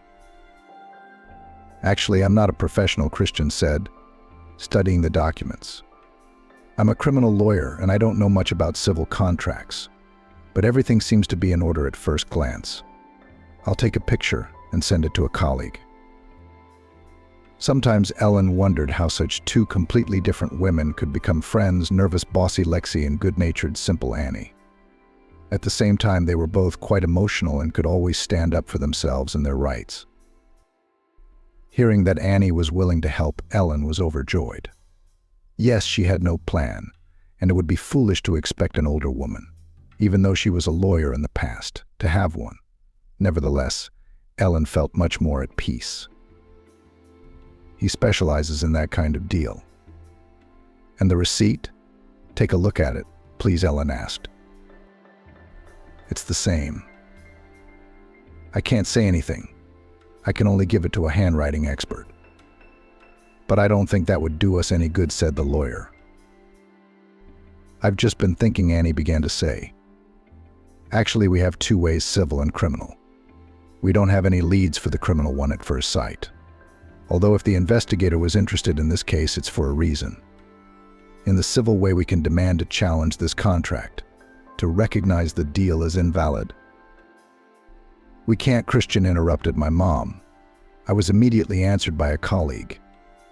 "In general, we don't have any clues to go the civil way either. The scheme is known not only to us. These swindlers used to work in a neighboring town. He writes that they were not approached from any side, and sued, and in the pre-trial order tried to solve. All to no avail. Somehow they forced these poor old ladies to sign all the documents, and that's it. But that's all the better," Annie said cheerfully. "Excuse me, why better?" Ellen was puzzled. "And that we have only an option to catch them in a criminal offense. And in the case of a successful resolution of the issue, we will not only be able to return the apartment of your mother-in-law, and also for a long time to put the whole gang." "It sounds, of course, tempting, but you said yourself that there are no leads." "That's just at first glance," Annie said. "We need to find out as much as we can about how they work. I can't believe that someone like Lexi could sign off on everything so calmly, can you?" "She didn't sign it quietly. Even the investigator said that these social workers usually do without a receipt, a verbal promise," Ellen remembered. "It's still strange that they managed to calm her down with 1 single receipt, which has no legal force whatsoever," Christian objected.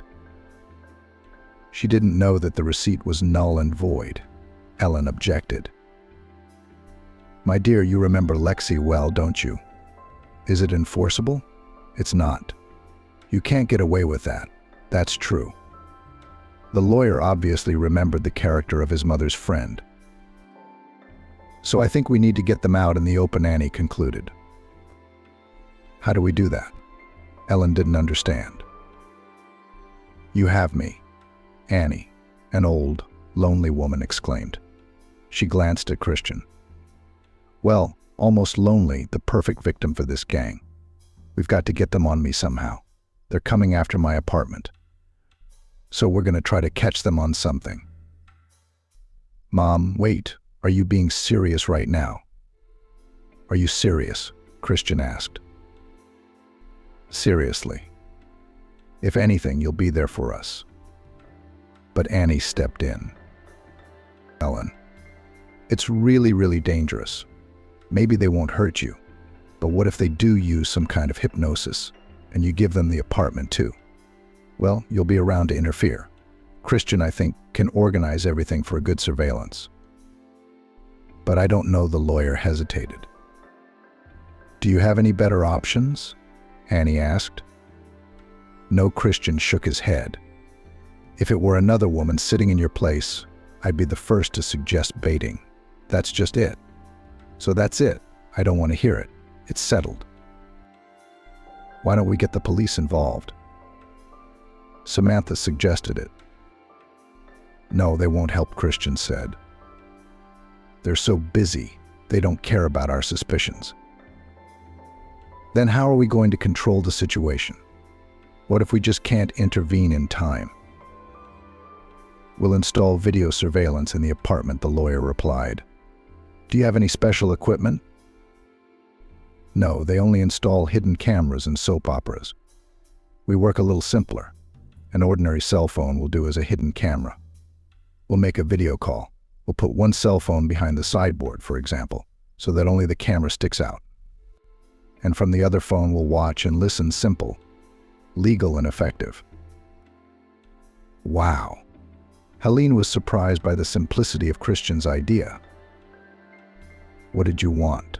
Annie asked. "They, the lawyers, are under strict supervision now. You can't make a move, but still."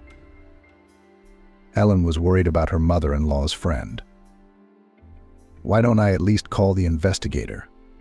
He seems to be a smart man," she suggested. "No need," Helene, Christian said firmly.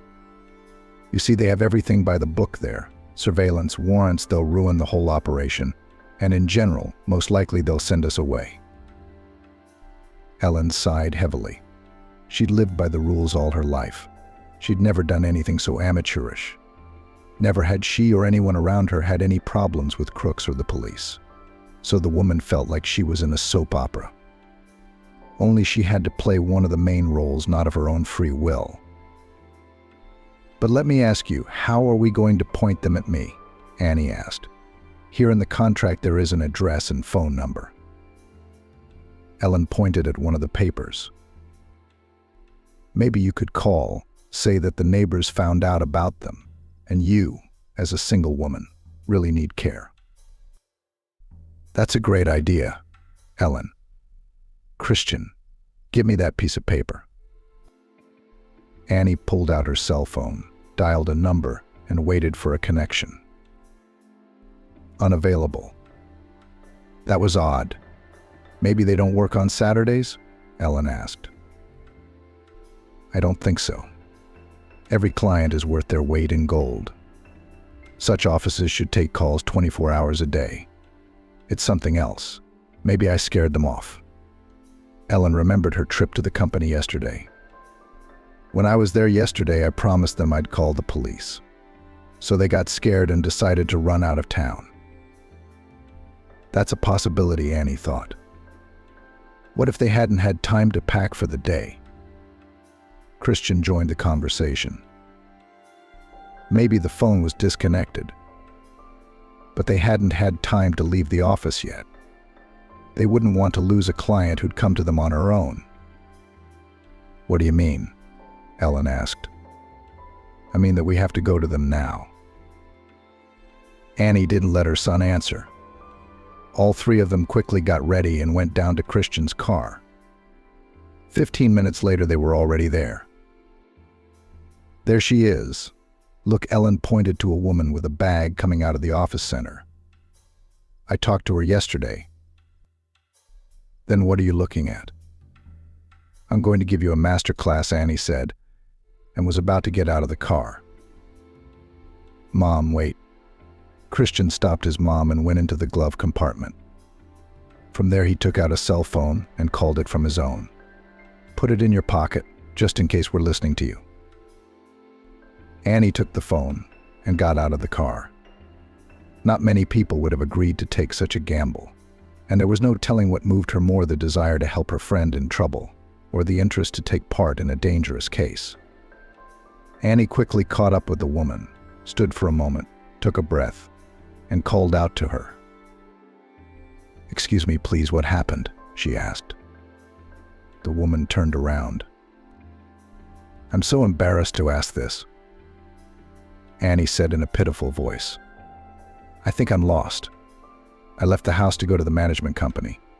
Anyway, I've gotten really old. Do you have your cell phone with you? Have you called your family? Do you have a phone? What's the use of it? I don't have any relatives. They've moved away and left everything behind," the woman thought. "What am I going to do with you? Do you even remember your address?" "I remember the street, not so much the house." "Why are you like this?" "Let me take you to the street. Maybe you'll remember the area." "Oh, my daughter, you're a lifesaver." "Thank you." "Wait, I haven't done anything yet. What street is there, Mayakovsky? We'll be there in no time." The woman took Annie under her arm. "Come on, my car is not far away." Helene and Christian watched everything from the car. "What are we going to do?" Ellen was worried. "Let's drive carefully behind them," Christian said, changed gears and carefully drove off. The woman put Annie in the car, got behind the wheel and drove toward Mayakovsky Street, where Ellen's mother-in-law and her friend lived. "Do you think she took the bait?" Christian asked. "I think so," Helene replied. Christian kept his distance, following the con artist's car. This lady didn't look like she had much heart. She wouldn't just help out like that. "She smells a profit," Helene said. The phone was silent for 10 minutes. Helene and Christian even began to worry a little. Maybe the connection was broken, Helene suggested. But driving into Mayakovsky Street, a woman asked Annie, "Well, do you recognize it?" "I recognize the neighborhood, my daughter, I do." "Let me walk further on my own," answered Annie. "No, let me take you to the entrance," the woman insisted. Annie began to explain to the woman how to get to her house. A couple minutes later, the car was there. Ellen and Christian parked in a neighboring yard. "I'm not going to let you go so easily now," Annie said thoughtfully. "Come in and I'll make you some tea." "I'd love that," said the woman, obviously realizing that she had found her latest victim in this city. They walked slowly up to the apartment. Annie pretended to be a frail old woman, so she tried to move as slowly as possible. In the apartment, she sat the woman on a chair, moved the phone from her jacket into her pants pocket so that Ellen and Christian could hear everything, and went into the kitchen to make tea. "So what you said, no one from your relatives is looking after you?" the woman asked.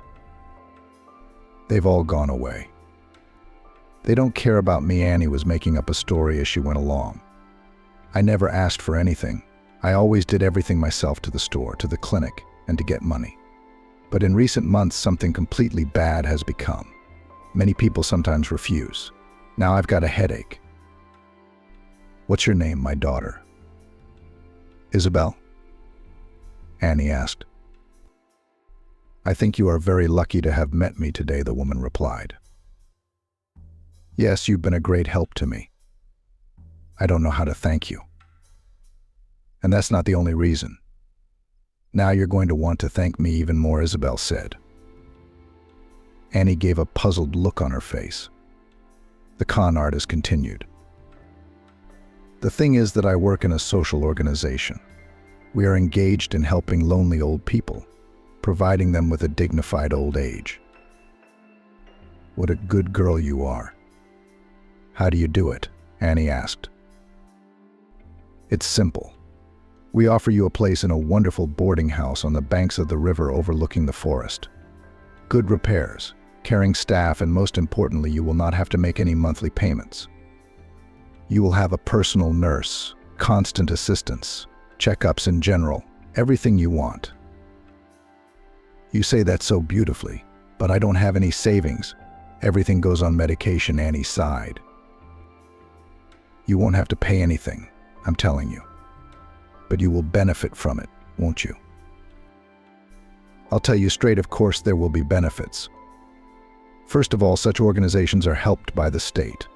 There are some benefits for charitable activities. And secondly, tell me, what do you plan to do with your apartment? I don't plan to do anything. I'll wait until I die. It'll go to one of my children and grandchildren. Any of the same kids who left you here. It's one thing for them not to visit you or help you. Come on, they're still kids. That's the way it is. Old people die, leave their possessions to their children. Whatever they are, said Annie. I've been thinking about selling this place myself for a while now. Why would an old woman need so many rooms? But I was afraid to deal with those realtors. If you do the paperwork yourself, Annie said thoughtfully. Of course we will. And I'll be honest with you, that's where our second profit will be. A few percent of the sale we will send to the accounts of our social organization. That money will go exclusively to help similarly lonely old people, said Isabel. Well, at the end of your life, you can do a good deed. Come on, what end? Think of it as the beginning, Isabel smiled. Did I manage to please you, my child? And what do I have to do? Sign some papers. Come to your place? Annie asked. You don't have to go anywhere. Our employee will come to you today, tell you everything in detail, prepare the necessary papers, and show you what you need to sign. All you have to do is to prepare your passport, and we will do the rest. I'm very happy for you. You're very lucky today. When is he coming? Right now. No, you'll be home from 5 to 6. Where would I go? Of course I will. That's when a young man from our organization will come to see you. The woman said goodbye to Annie and left. Christian and Ellen waited until she left the entrance and got out of the car. They had 3 hours to prepare the operation. They went up to Annie's apartment. Mom, you're a piece of work. Christian marveled at Annie's acting. Mastery, you know, replied the old woman modestly. Listen, this is all wonderful, but do we have a concrete plan of action? Ellen asked. That's what we're going to do now, said Christian. He walked around the room, looking at every corner of it. I think we'll set up the camera here. He pointed to the center section of a long cabinet, where the Venetian crystal stood. I've got a white phone case right here. I don't think it will be visible. Then we'll need to move the chair a little. And the other one too. Christian moved the chair half sideways with a slight movement. Then he walked over to a small black table and placed it exactly centered between the chairs. Now the table and chairs will be visible on the camera, Christian said. Mom, he said to Annie, we'll have to make sure that all paperwork is done at this table. And in general, try not to leave the camera's field of view. I understand, Annie nodded. Tell me, will you use real documents? What if they have time to register something? Ellen was worried. Do I have a choice? I haven't made any other passports for myself. And it's dangerous to make forged copies, you know. It seems to me that the most important thing in our business is authenticity. They can't even think that something's gone wrong. Don't worry about me. I'll definitely be able to read the document before I sign it, said Annie. All right, let's say everything goes as it should. Ellen decided to imagine a possible situation. He'll come in and start telling you about his services. You will pretend that you are very interested, that you are impressed. Then he will pull out a contract and ask you to sign it. It won't be so fast from here, Lenotchka Annie interrupted her. Then I'll start torturing him with all sorts of questions. Are they not crooks? How much will they sell the apartment for? Will they show any other documents? Christian has joined the conversation. Then you can move on to personal questions. Start pestering this person like the wife, like the kids. Jump to the discussion of the latest news. In general, Ellen, The task of the mom will be to make him irritated. You see, when a person is annoyed, he has less control and can start making mistakes. Exactly, agreed Annie. And the climax of the play will be the signing of the contract. He'll get his paper, and I'll turn from an annoying old lady into an experienced lawyer. I'll ask him a direct question. Why does it say here that it's a gift contract and not a sale contract? He'll start making excuses. Christian made a slight movement to put the chair half sideways. Then he walked over to a small black table and placed it exactly centered between the chairs. Now the table and chairs will be visible on the camera, Christian said. Mom, he said to Annie, will have to make sure that all paperwork is done at this table. And in general, try not to leave the camera's field of view. I understand, Annie nodded. Tell me, will you use real documents? What if they have time to register something? Ellen was worried. Do I have a choice? I haven't made any other passports for myself. And it's dangerous to make forged copies, you know. It seems to me that the most important thing in our business is authenticity. They can't even think that something's gone wrong. Don't worry about me. I'll definitely be able to read the document before I sign it, said Annie. All right, let's say everything goes as it should. Ellen decided to imagine a possible situation. He'll come in and start telling you about his services. You will pretend that you are very interested, that you are impressed. Then he will pull out a contract and ask you to sign it. It won't be so fast from here, Lenotchka, Annie interrupted her. Then I'll start torturing him with all sorts of questions. Are they not crooks? How much will they sell the apartment for? Will they show any other documents? Christian has joined the conversation. Then you can move on to personal questions. Start pestering this person like the wife, like the kids. Jump to the discussion of the latest news. In general, Ellen, the task of the mom will be to make him irritated. You see, when a person is annoyed, he has less control and can start making mistakes. Exactly, agreed Annie. And the climax of the play will be the signing of the contract. He'll get his paper, and I'll turn from an annoying old lady into an experienced lawyer. I'll ask him a direct question. Why does it say here that it's a gift contract and not a sale contract? He'll start making up all kinds of excuses. That's what he'll get caught on, Christian said. After all, everything will be recorded on camera. Very interesting. Ellen listened carefully to the plan. But how are you going to get out of signing the contract? You're not going to sign it, are you? Of course I won't, Annie replied. I'm going to pretend I have a heart condition. I'll ask for an ambulance. I think at that point he'll get scared and run away. He doesn't want any more witnesses. And he won't want to explain to the doctors who he is, how it happened. But that's not the whole plan. Let's say by some miraculous miracle, he gets me to sign this piece of paper. There will be 2 cups of tea on the table. After all, a gracious hostess is obliged to offer her dear guest a drink. After signing, I will awkwardly tip the cups onto the paper, and with a slight movement of my hand, the contract will turn to mush and rags. But eventually you'll figure something out and keep him out of the driveway with the contract, Ellen said. Just don't overdo it. And Tulloch Christian nodded. Well, Helene, are you calm now? Yes. Impressive, Annie said cheerfully.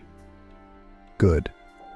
Then you and Christian will need to be down to the car by 5 o'clock and watch in it near the driveway. And I'll probably go to Lexi's in the meantime. She's been sitting there alone since this morning. But I hope you realize that it's better not to tell her anything, Annie said. Of course I understand, Ellen replied and walked towards the exit.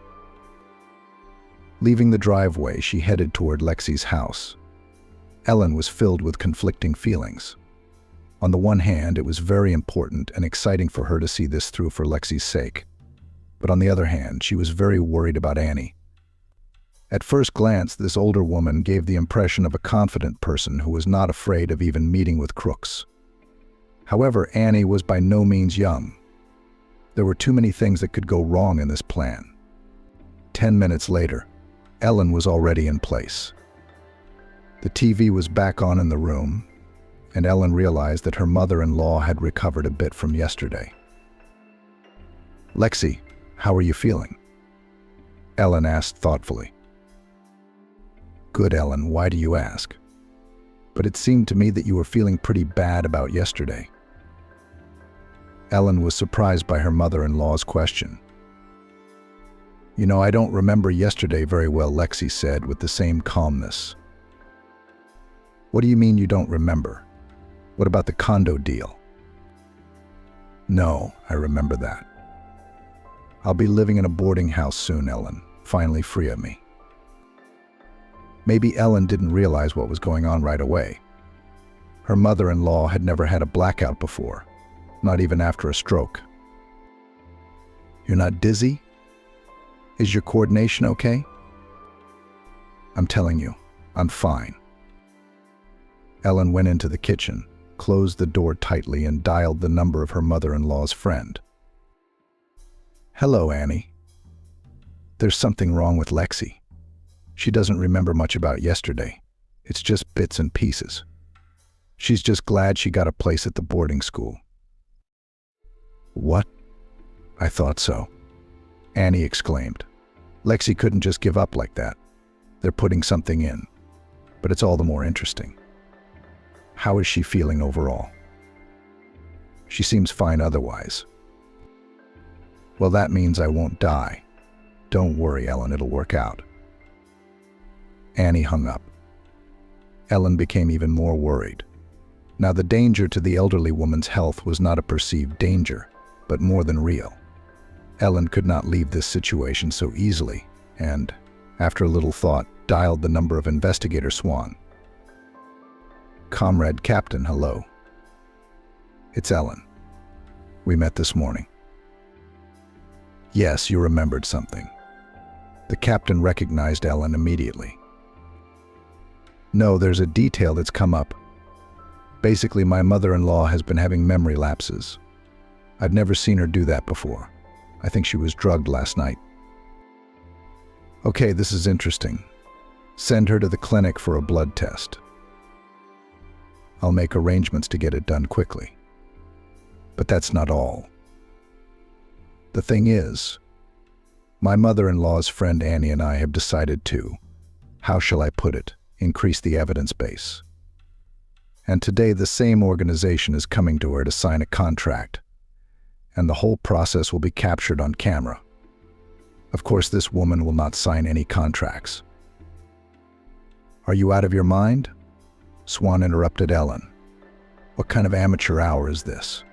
Are you playing detective?" "Comrade Captain, we had no choice. We're running out of time. The apartment will soon be taken away, and because of this you jeopardize the life of another person." The captain was silent for a while. "Okay, all right. What time is this event?" "A member of this organization should be here between 5 and 6. "Damn, that's so soon. I'm out of town right now. There's no way I can make it by 5. I'll try to make it by 6. What's the address?" "Mayakovsky, 35, apartment 12. I wrote it down. "Wait for me. Be careful." "So maybe you'll send someone else to us?" "No, it's impossible." "On what grounds?" "In short, try to delay this process as long as possible."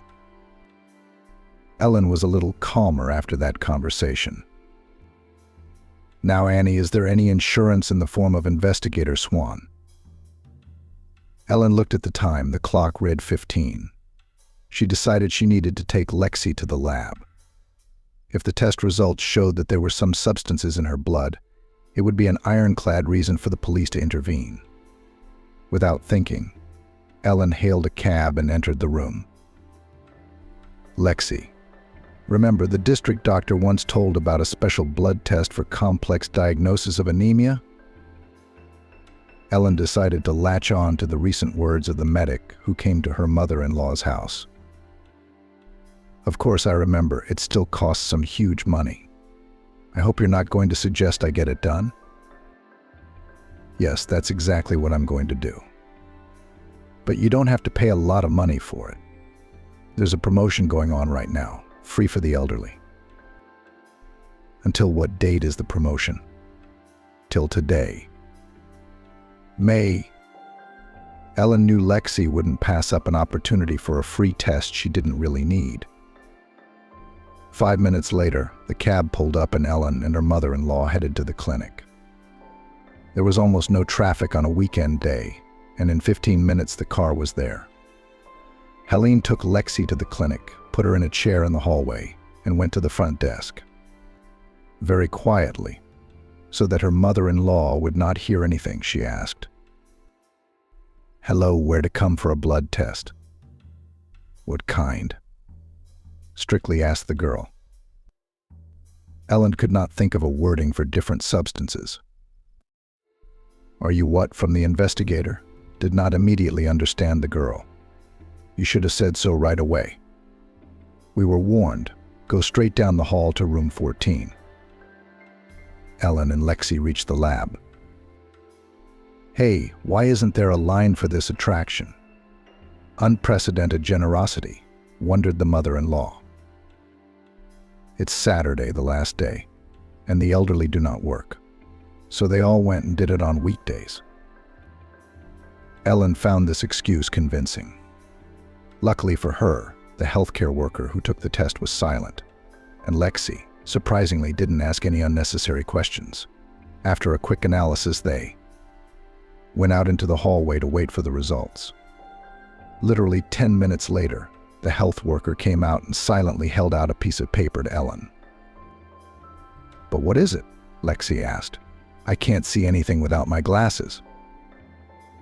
Ellen ran her eyes over the incomprehensible numbers. Everything seemed to be normal. Finally, she reached the last line, where it said in bold letters, "Not found."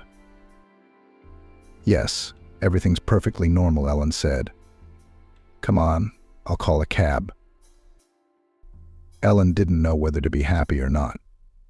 It seemed that now there was no need to worry about her mother-in-law's health or Annie's. But now it was unclear what to pin on these con artists. What to show investigator Swan.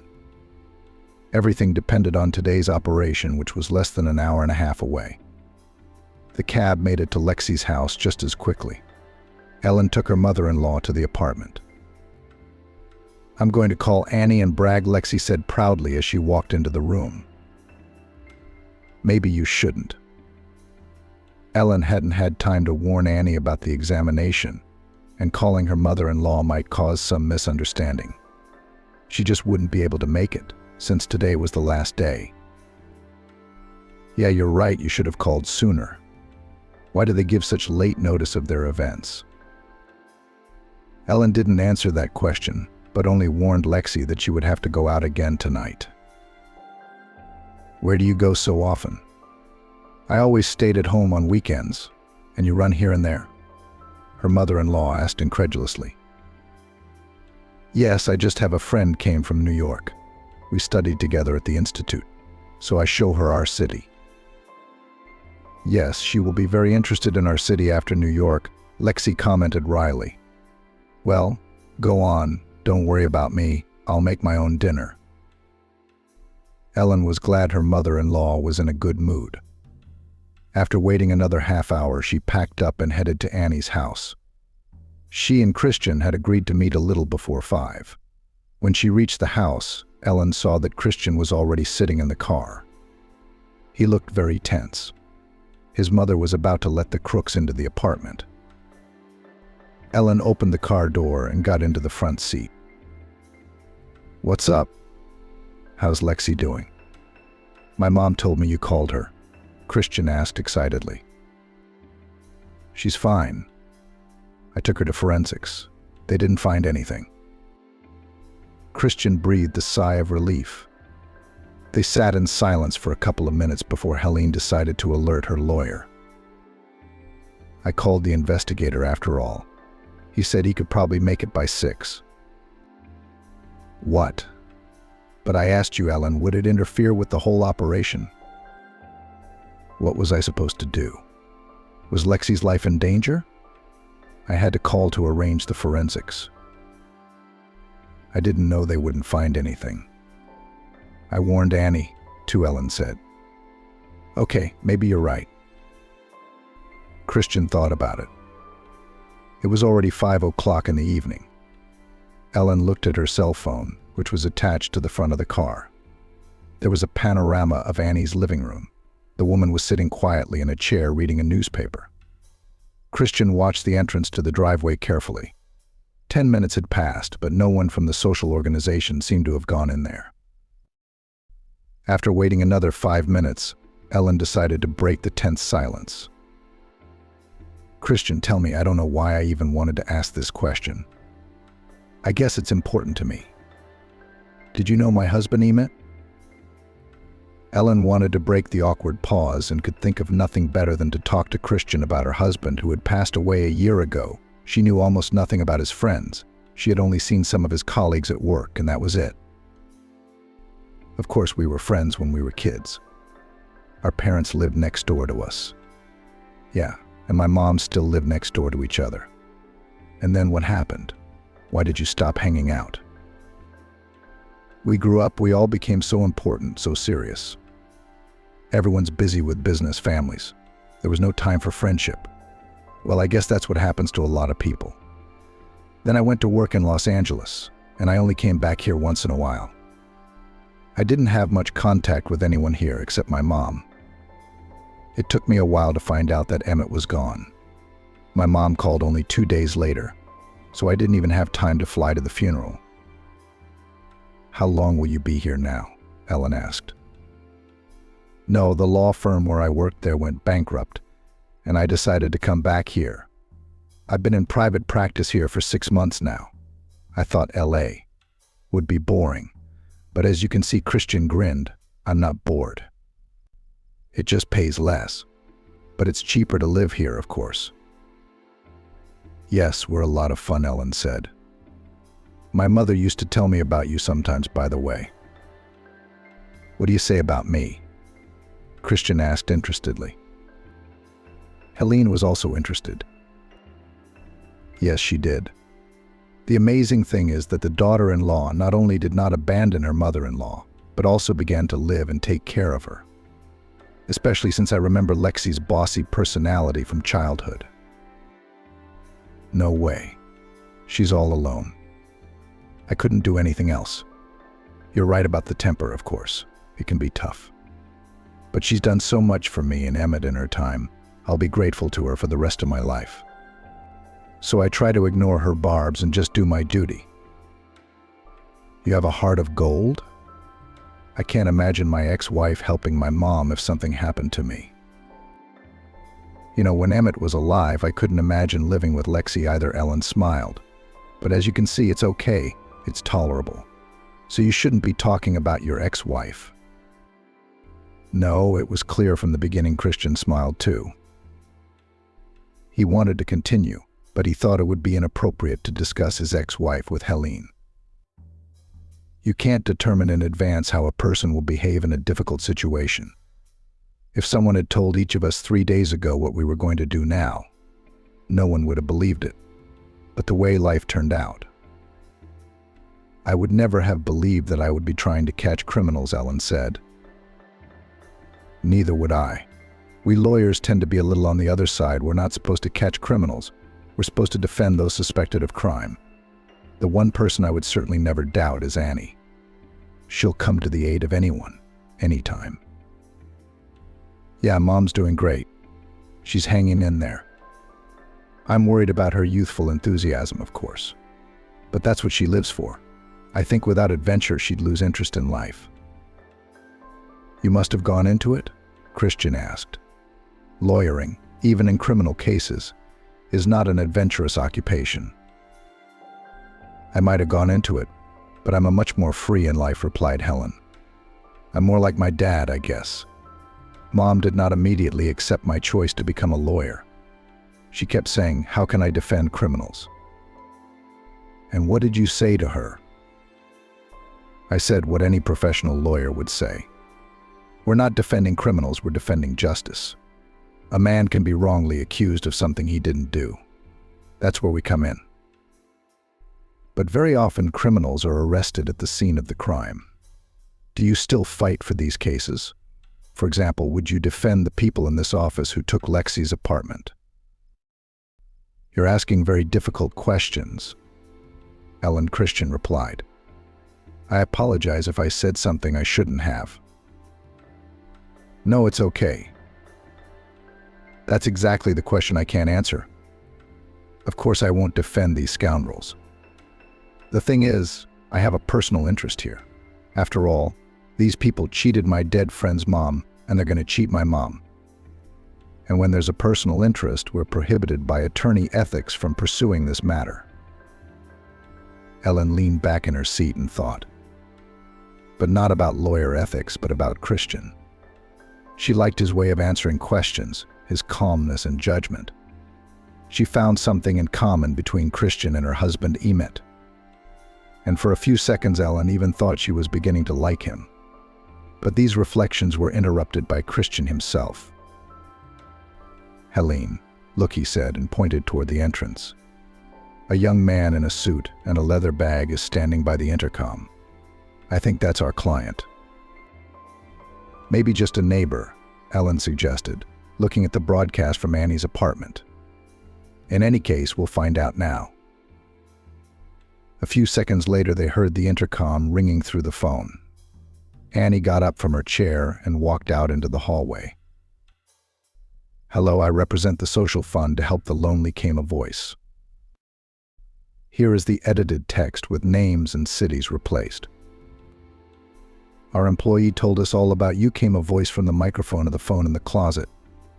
It was hard to hear separate phrases in the hallway, but they were audible in the car. Annie did not delay the swindler at the door and immediately invited him into the room. And I've been waiting for you for 20 minutes. I've been on my nerves. The woman again entered the image of an infirm, restless old woman.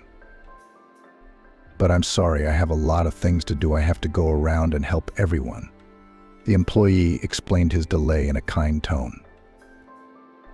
I understand. I guess you have a lot of people like me? Quite a lot.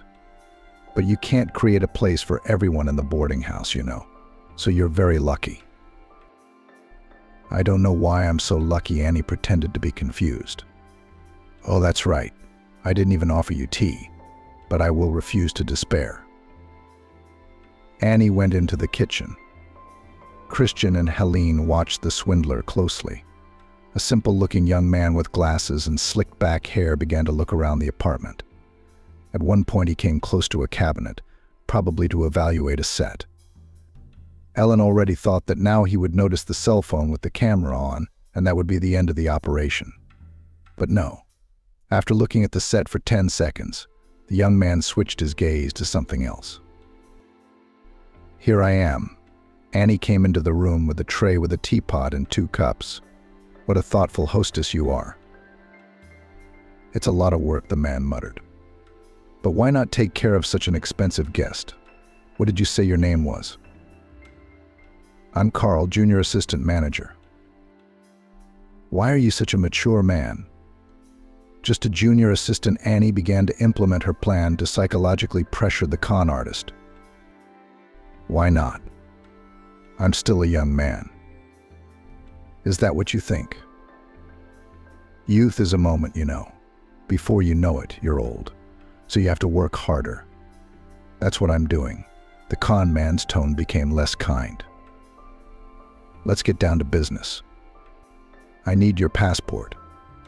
Here, I've prepared everything as you asked. Annie pointed to the table where the passport was lying. Have a seat, so we'll fill it out, she invited. The man sat down in the chair, took out some papers, and began to leaf through the passport. Annie Swan, so she's the one. And you, Carl, why are you standing there? You want to check my martial law? Oh, come on. Why would I want to check your marital status? Carl tried to smooth things over. Most likely, the man wanted to get some information about the elderly woman's relatives. And why did you look through it then? Annie kept up with Carl. I was looking for a residential address. I needed an exact address. So you could have just asked me what you were looking for. What? I don't know my address. I'll tell you what, Annie was beginning to talk professionally to the con man. The camera poorly conveyed the expression on Carl's face, but from his gestures it was clear that he was tired of what was happening. Annie, I'm begging you, don't give me a hard time. This is an important document, by the way. I'll take a look at it. The woman snatched the sheet out of Carl's hands. Wow, a deed of gift. I'm giving you this apartment as a gift. Please don't rush things. The man took the document back. It's the right thing to do. Don't worry, you won't have to wait for the deal to be finalized. And in 2 weeks, you'll already be in the boarding house. Oh, but very clever. Only I heard on TV that they can register a sale in 9 days now. You should watch less TV. The man was very annoyed. Why are you yelling at me? Grandma's old. She doesn't understand everything at once. I'm just filling out some very important documents, you know. And here you are with your unnecessary comments. So where are the documents for the apartment? You know, like the registry or the certificate, Annie persisted. Isabel told me I only need a passport. Do you think we're going to get an apartment without her papers? She probably just forgot to tell you. I don't know where those documents are. Ellen was distracted by the phone ringing. It was Investigator Swan. She took the call with a trembling finger. Yeah, she's here. Oh, great. There's a red Opel in the driveway. You see it? Yes, please get in. Helene dialed the phone and spoke to Christian. The investigator will be with us in a moment. A couple minutes later, the back door of the car opened and Swan got in. What's going on here? He asked angrily. We're watching the apartment. Ellen pointed to the camera feed. Wait a minute. I think the best part is coming up. In the apartment, meanwhile, the man was emotionally explaining what the documents for the apartment looked like. After 5 minutes of explanation, Annie gave up. I remember. They're in the other room. Now, Carl, wait, I'll get them all for you. Annie stood up and leisurely shuffled into the other room. The man glanced at her, then took a dark vial out of his bag, opened it, and dribbled a few drops into the woman's cup. Christian and Ellen didn't immediately realize they had to run to save Annie, but the investigator reacted instantly. Okay, let's go quickly. All three of them got out of the car and ran to the entrance. Christian opened the front door with his key, and then the apartment. Everybody stay where you are, nobody move. Swan shouted, and with a deft move he knocked the con artist to the ground. All right, don't touch the cup or the vial with your hands. We're going to get some experts down here to look into this. The investigator handcuffed Carl and reported the incident by phone to the department. Mom, did you drink tea from this cup? Christian asked worriedly. No, of course not. I knew right away that the bastard wanted to take advantage of my absence. So it was a setup, whispered the man lying on the floor. It's all right, you can't prove anything. Of course we won't. Christian took the phone out of the set and stopped the recording. Yes, we can. Comrade investigator, please include the recording from this phone in the case file. Swan took the phone. 10 minutes later, a task force was already on the scene. The swindlers were taken to the department. The expert put the cup and the vial back in his briefcase. The officers briefly interviewed all the witnesses of the incident. They acted quickly. Apparently, there were a lot of calls today. After the team left, Investigator Swan decided to stay in the apartment and interview everyone in detail himself. Annie and Ellen sat in the chairs. Christian had brought chairs from the kitchen for himself and the investigator, but Swan wouldn't sit down. First he watched the camera footage and snippets. Then he went to the window, thought, and turned to those seated. "What is it, citizens, detectives? Let me ask you a few questions." The investigator looked each one over carefully and stopped on Christian. "Was your idea with the telephone?" "Yes," Christian answered and lowered his eyes. He probably thought that the investigator would start lecturing him about the illegality of secret surveillance. "Original," Swan complimented Christian.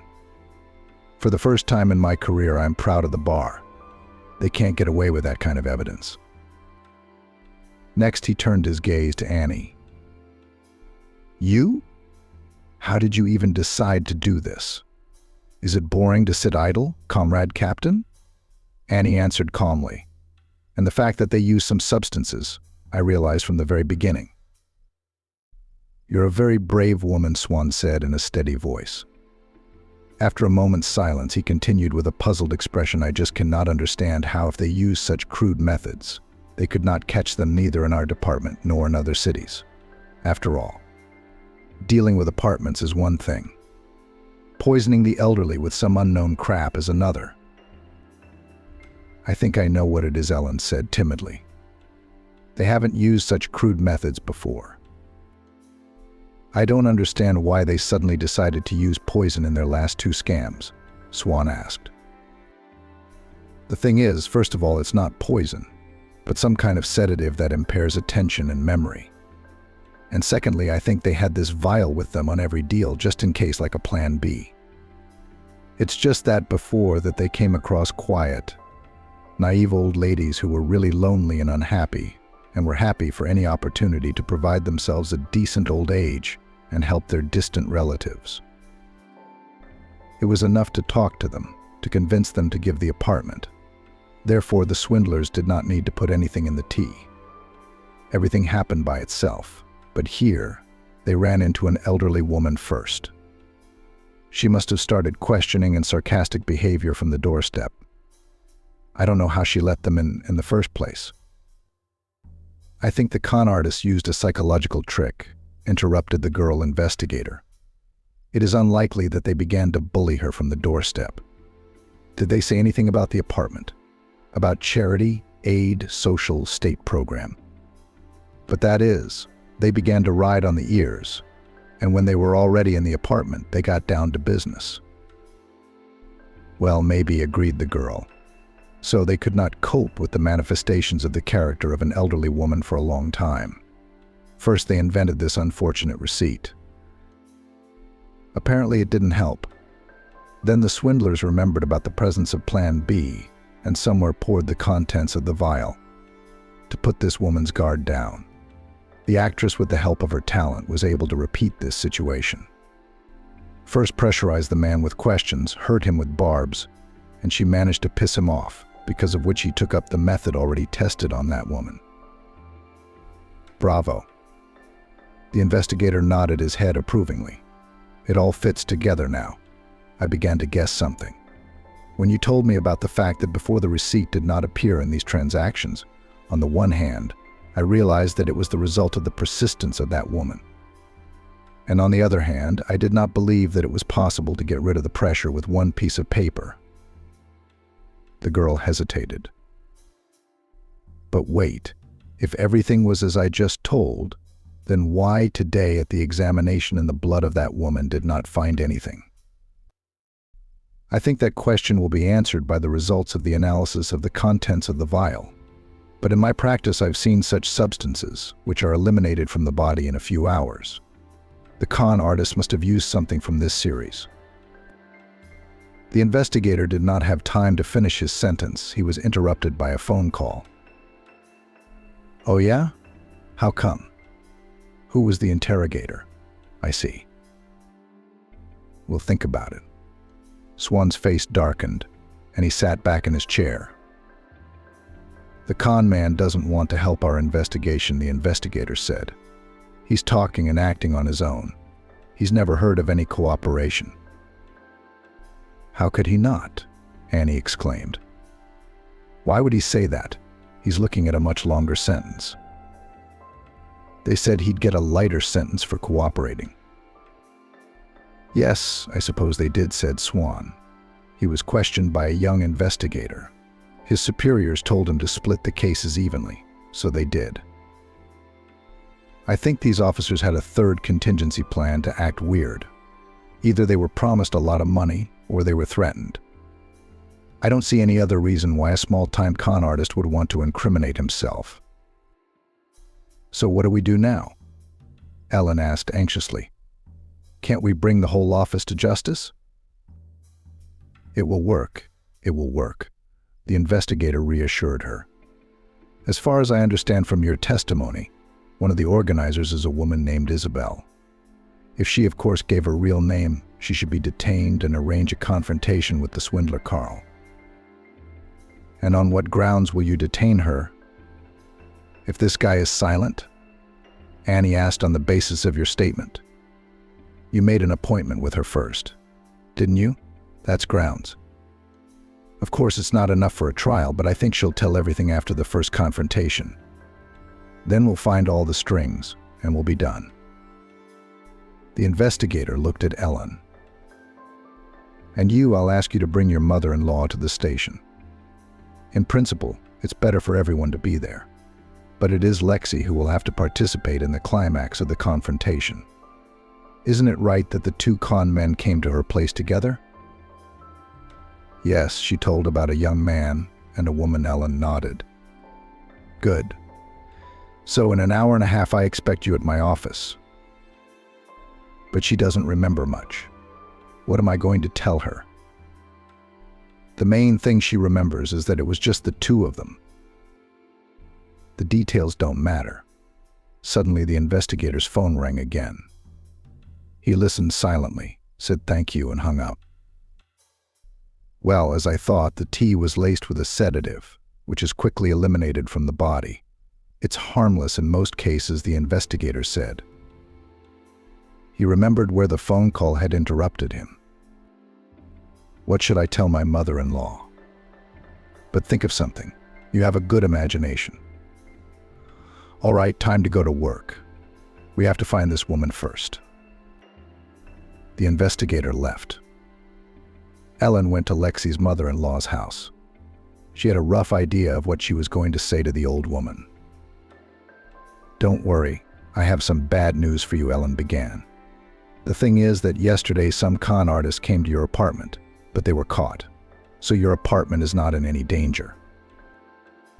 What are you talking about? How awful. I let those people into my house. Lexi was upset. There's no need to feel bad about it. You're the reason they were apprehended.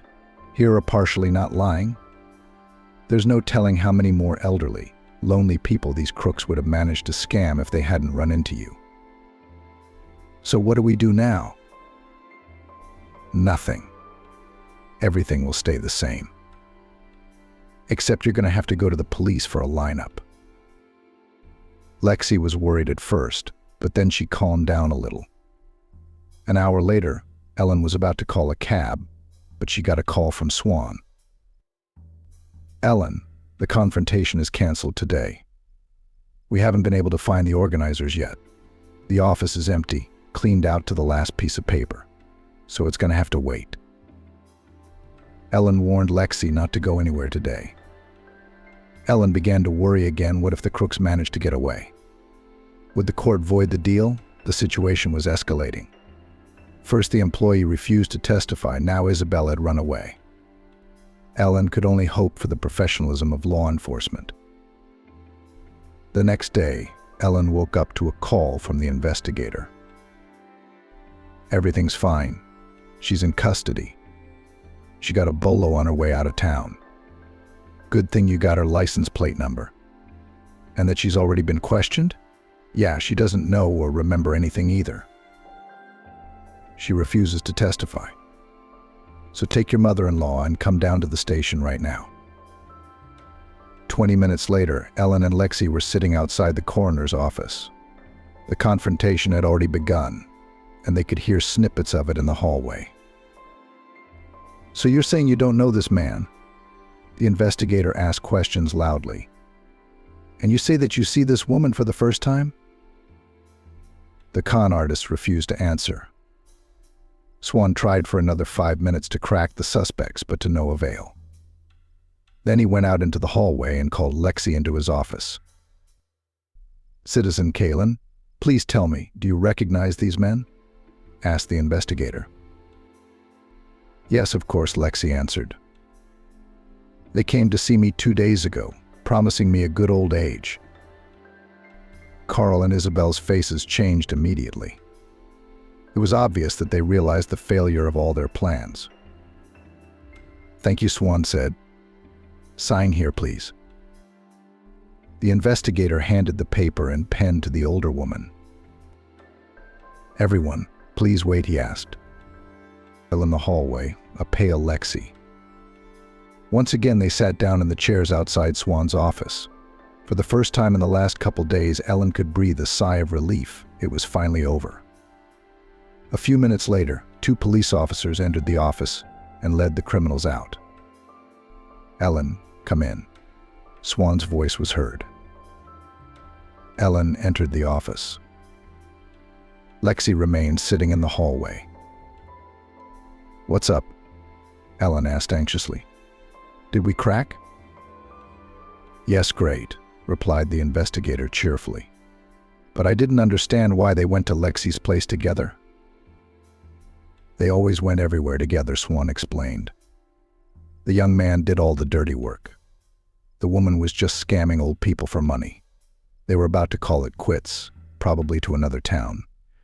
But your Annie got in hand, and Isabel quickly sent Carl to register her, while she covered her tracks.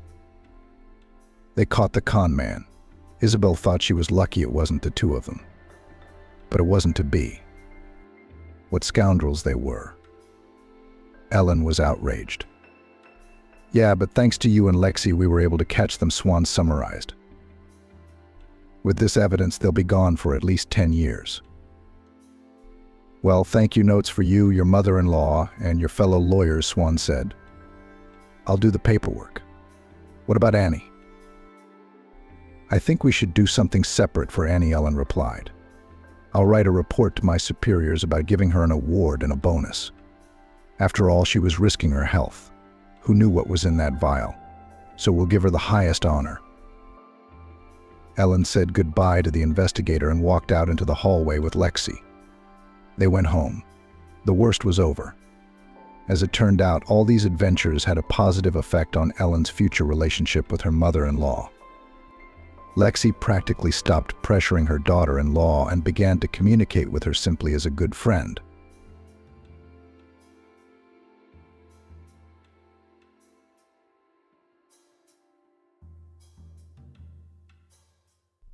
After learning that her husband had a mistress, the wife did not make a fuss, but did something different. They'd been estranged for a long time.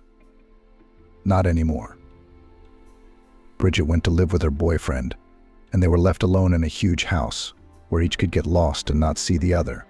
They didn't talk to each other for days at a time, not because they were fighting, but because they were strangers. For 22 years of life together, they never became close. On the contrary, with each passing year, they grew farther and farther apart. Of course, they could have broken up a long time ago, but something kept them apart, especially in the mornings. Ajay couldn't see Olivia sleeping. It was a good thing it was dark at night, and he couldn't see her in her sleep with her mouth open, breathing loudly, sometimes even snoring. How ugly is she when she sleeps? Ugly to the point of nausea. But when she woke up first, she was not one iota more beautiful. EJ knew in advance that when he showered, he would go into the kitchen and see her sloppy, in a hastily thrown-on robe, her hair disheveled, bunched up and tied with a rubber band, her cigarette in her hands, and a mug of coffee. Not a cup, but a mug. "Can we not smoke in the kitchen?" Ajay will ask again. Or he won't say anything at all, and won't even look in her direction. "Where should I smoke?" Olivia asks. And he won't answer her question. He just doesn't want a morning argument that will wear out his nerves and ruin his mood. Ajay had a quick breakfast and left for work. He had to be there by 8, Olivia by 9. It used to be that when Bridget lived with them, her daughter or Ajay would make breakfast. The two of them would eat breakfast together, and there would be a semblance of family. Now even that was gone. The dead house had finally died with Bridget gone. At night, Olivia made attempts to get closer to Ajay, at least physically. And there, lo and behold, she'd crawl under her husband's blanket, put her arms around him, kiss his shoulder, and try to grope his flesh. Dona Ajay brushes her hand away. Everything is calm in Baghdad. Olivia laughs angrily. You impotent wretch. You think I don't know you only get it up for your mistresses? I hate you. Let's get a divorce, Ajay once again suggests. No way. No way. You'll thank me that I didn't want to divorce you, divide the house, divide the property. And this is when we have everything. Live and be happy.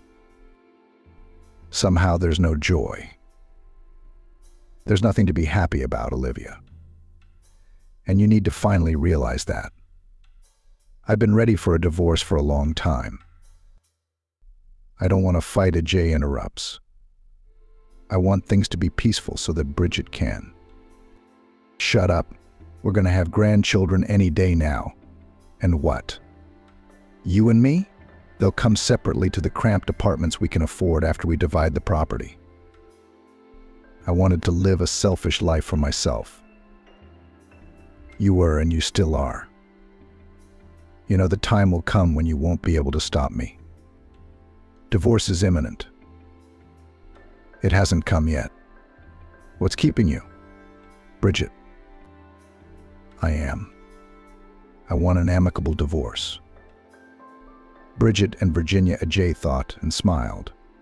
If Virginia agreed, he would have divorced Olivia long ago. It was a good thing Olivia hadn't seen him smile, or there would have been a scandal. She hated it when he smiled, thinking he was thinking about his mistress. And she wasn't wrong. Not about a mistress, but about the one and only one he loved. And he didn't need any others. Virginia, hello, my love. I miss you as much as Danielle.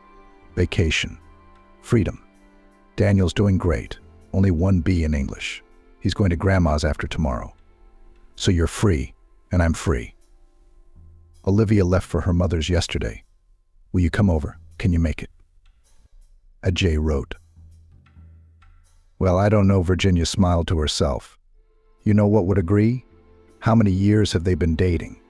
And she always goes to Ajay's place like it's a first date. It's about time they got used to each other for so many years. It's even time to get used to each other. But no, it's not working out for either Virginia or Ajay. Virginia, I miss you. Come to my place, come on, I'll be waiting for you, said Ajay. You don't have to meet me, it will attract attention. I'm tired of hiding and I don't want that. I'll meet you at 6:30 outside your office. And that's it, he insisted. Come on, you're driving me away.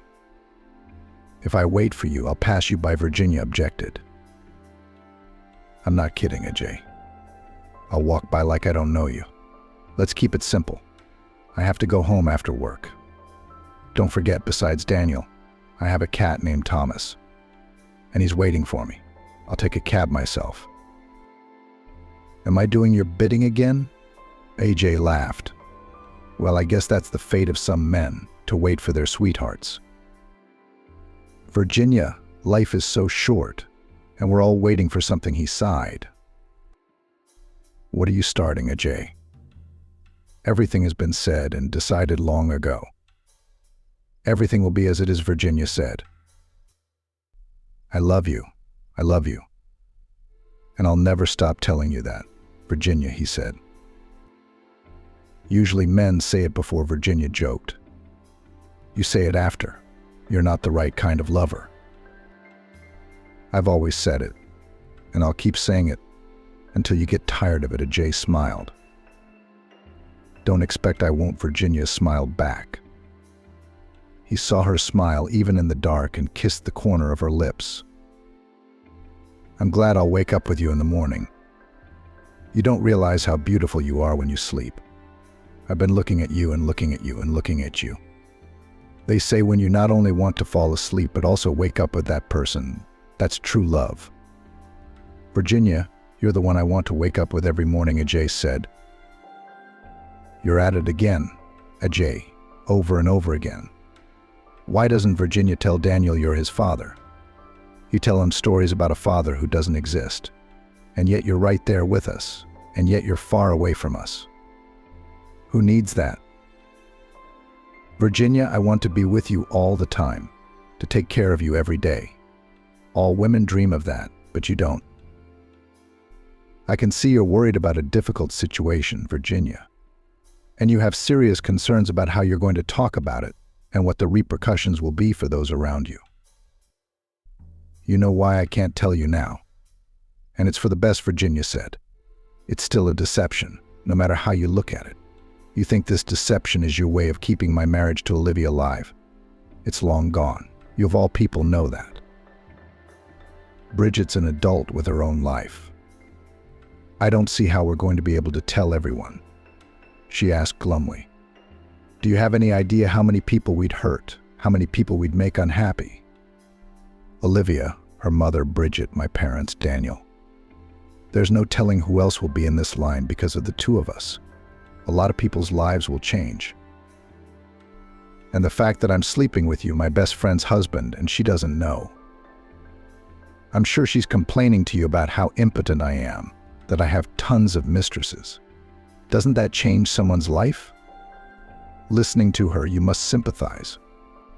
And she doesn't suspect a thing, Virginia continued. I wonder what you told her about Daniel's father? I told her it was a resort affair. And everyone's blind, they can't see that he looks like you. Or they don't want to see. I don't know. They do. They don't, but it's more peaceful. Can you imagine the town turning against my parents when they find out I stole my husband from my best friend who I grew up with since I was a kid? Okay, other people. But Olivia's mother is my parents' neighbor. How are they supposed to live with their houses next to each other? Virginia asked Ajay. How, AJ, can you answer all my questions for me? And how do I explain to Daniel that Uncle Ajay is not only Bridget's dad, but also his dad? What about us, Virginia? Ajay sighed. We don't. Soon you won't need sex, and you'll start to forget about me. What's that got to do with it? Virginia wondered. You see, I'm getting older. I don't want to be with Olivia. I want to be with you. I'm going to be a boring old woman. Virginia tried to turn the conversation into a joke. I'll be nagging you, shuffling my feet.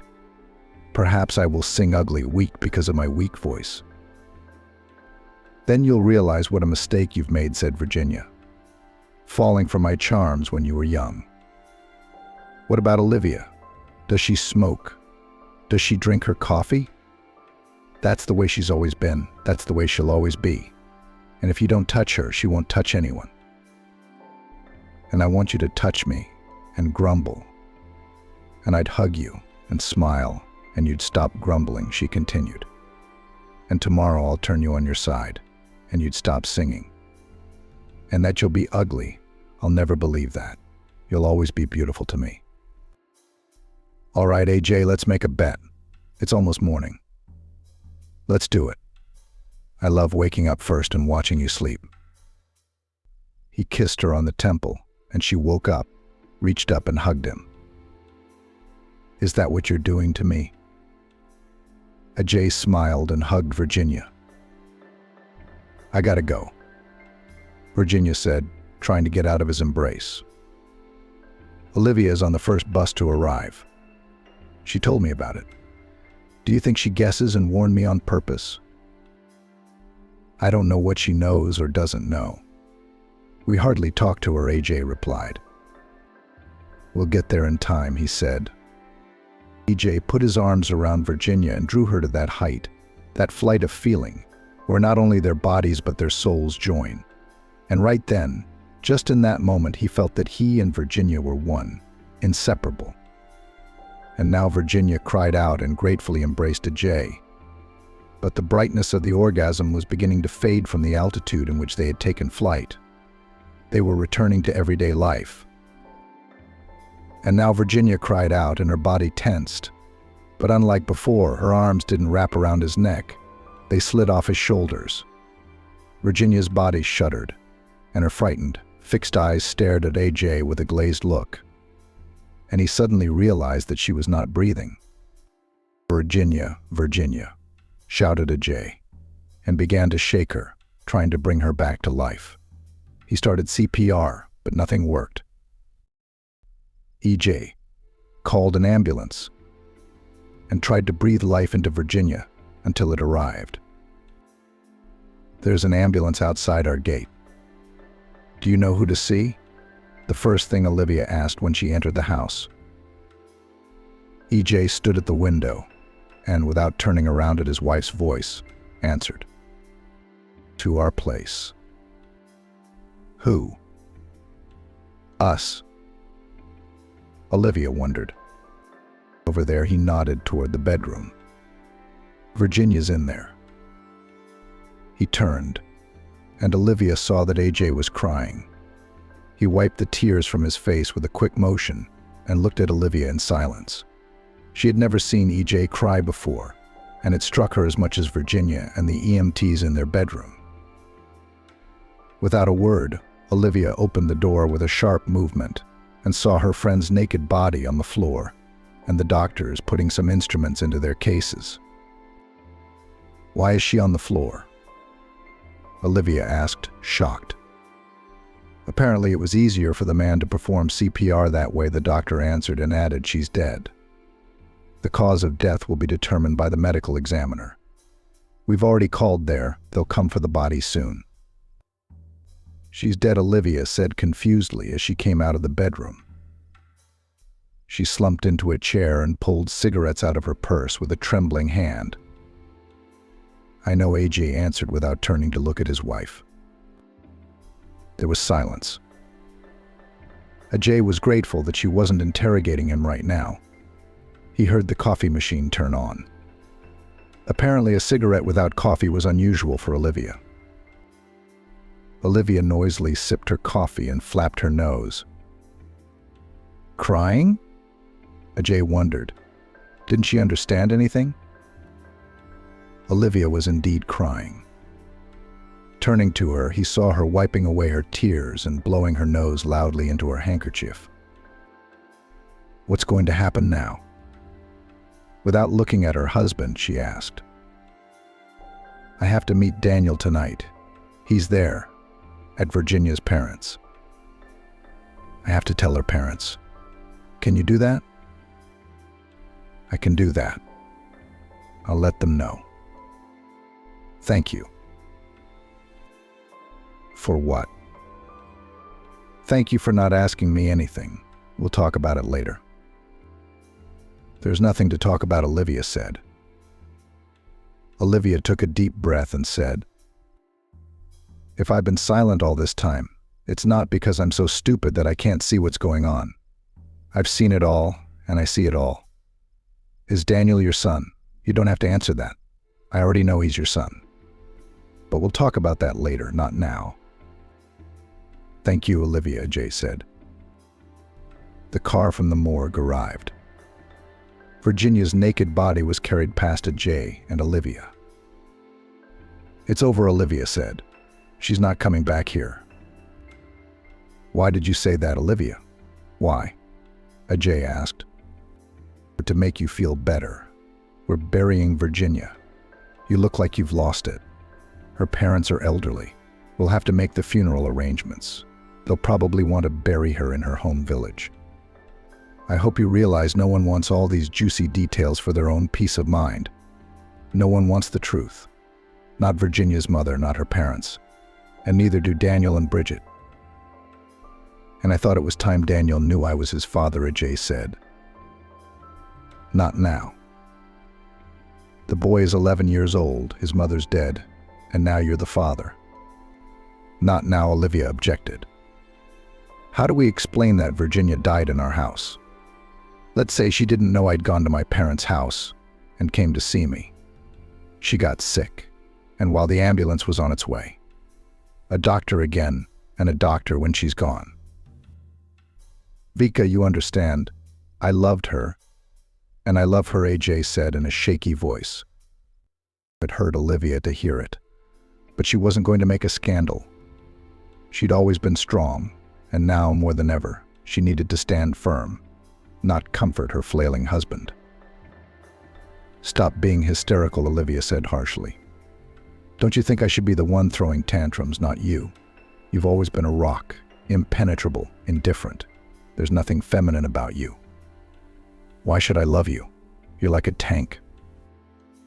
Ajay wanted to say something, but he was stopped by a slap from Olivia. He stopped talking and stared at his wife with tears in his eyes. And then he calmed down. Keys to the apartment, Olivia demanded. Virginia, do you have keys? Olivia asked. Yes, go to the train station to pick up Bridget. Get some things for him at the apartment and come here. Will you be able to tell the baby? Ajay asked. No, I can't. How? How am I going to tell him? Olivia replied. I knew it. I'll have to go with you. Where's Mom? Daniel was surprised to see Uncle Ajay with Aunt Olivia. Come on, Daniel, let's go to the car. I'll explain everything to you, Olivia hugged the child. An unsuspecting Daniel smiled and looked at Uncle EJ. AJ turned away from the boy and cried. Did something happen? Daniel realized. Mommy, where's Mommy? The child asked with concern in his voice, tormenting EJ's soul. You what? Danielle shouted. Are you what? Where's Mommy? Mommy's not here anymore, replied Olivia. What do you mean, gone? You're what? Daniel shouted. People at the train station began to pay attention to them. Mom is dead, replied Olivia and hugged Daniel. The boy pushed Olivia away and ran, but she quickly caught up with him and hugged him tightly, not allowing him to break free. She looked at Ajay reproachfully. Not everyone is as tough as you are, Olivia said to him. Why are you standing there like that? They're waiting in the car. I hope I don't have to run with you. About 10 minutes later, Ajay and Olivia returned. The boy was crying his eyes out. Olivia hugged him, pulled him close and stroked his head the whole way. Pulmonary embolism. Cardiac arrest, instant death. That was the cause of Virginia's death. She was buried, as Olivia had expected, in her home village, where she had been born and where her parents had lived. Daniel stayed with his grandparents for the rest of the summer vacation. They had taken custody of him, and from the end of August, at Olivia's insistence, Daniel would have to live in her and Ajay's house. Why would he want to change from a city school to a country school? There are teachers and kids there that Daniel is used to. As a teenager, it's stressful for a child. Olivia argued. It wasn't enough for him to be stressed by his mother's death. Aunt Mary, Uncle Bill. Well, it's not like he's going to live from strangers. Then again, you're elderly people. Can you handle it? Olivia objected. Why, Olivia, why would you need such a burden? We're his relatives, we're his guardians, said Virginia's father. It is impossible for us to move to a one-room apartment in the city in our old age. Here on Earth we have lived all our lives, and here we will die. We need to think about Daniel now, not about who's blood related to whom, Olivia said. He's not a little boy anymore. Let's ask him what he thinks about it. No, I'm just going to my class. What about it? Daniel replied, confused, realizing that was impossible.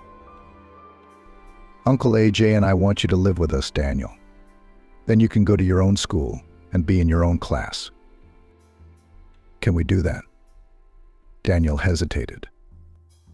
You can and you should. But are we strangers to you? Thank you, Aunt Olivia. Daniel smiled and hugged Olivia. Ajay, what do you say? You're all quiet. Would Daniel be a burden to you? Virginia's mom asked. No, we're great friends of Daniel's, Ajay said. I think Olivia's right. He wanted to announce to everyone that Daniel was his son. How could he be against his son? But he realized Olivia was right. Right now, we have to get past Virginia's death. The news of his paternity would be too hard on everyone. After Virginia's funeral, Ajay took a vacation and drank. He hadn't been addicted to alcohol before, but now it had become his cure for losing his beloved. Maybe it's time to stop drinking. After 2 weeks of drinking, Bridget's wife asked, "We need to fix up Daniel's room." You can drink endlessly and reach the end of the road, but it's not going to bring Virginia back. Do you need to think about your son right now? Sobbing drunkenly, Ajay, Daddy, you never understood me. All you ever wanted was money and nothing else. Virginia's gone and I don't want to live. If you don't want to live, then don't live. But you have to live for others, Bridget replied. What do you mean, don't live? Ajay stared at her. He poured vodka into his mug and drank it in one gulp. He wrinkled his nose and asked his wife, "Are you suggesting that I kill myself? But if you don't want to live, you have to fight it, do something, catch up with your beloved." Bridget, no insults. I understand you're going through an irreparable loss, Virginia's death. But it's wrong to vent your pain by blaming others. You're right. I didn't take responsibility for Daniel for mercenary reasons. I sincerely want him to be surrounded by care and love, to continue to learn in a familiar environment. This is now so important for the boy after the tragedy. I realize that I cannot fully understand your pain of losing the woman you love. Love is the greatest feeling that not everyone gets to experience in life. Virginia was your guiding star, and her passing has broken your heart.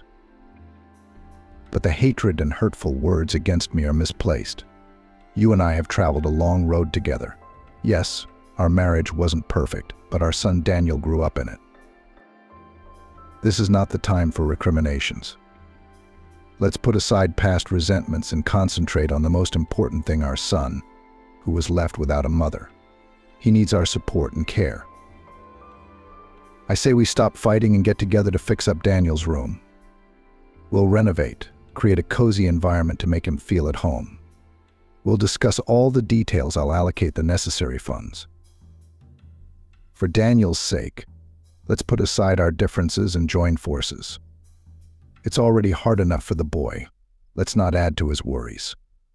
Together we can get through this terrible grief. That's what I suggest. Bridget questioned Olivia's intentions. Why would you do that? I don't understand your diabolical schemes. How can you talk about anything when you're drunk? If you were sober, I could answer your questions. And when you're sober, I'll tell you about my diabolical schemes. I'll explain why I didn't give you a divorce. Why I didn't chase Virginia out of my house like the last creature she was. But then I'm afraid you'll lose heart. Ajay and Virginia were weak people. Two lovebirds met, but love alone is not enough to live. The weak must lean on the strong. To what? So the strong can crush them? I hate this hatred boiling up inside me. Hate is a feeling. Maybe it can sustain you in this drunken frenzy.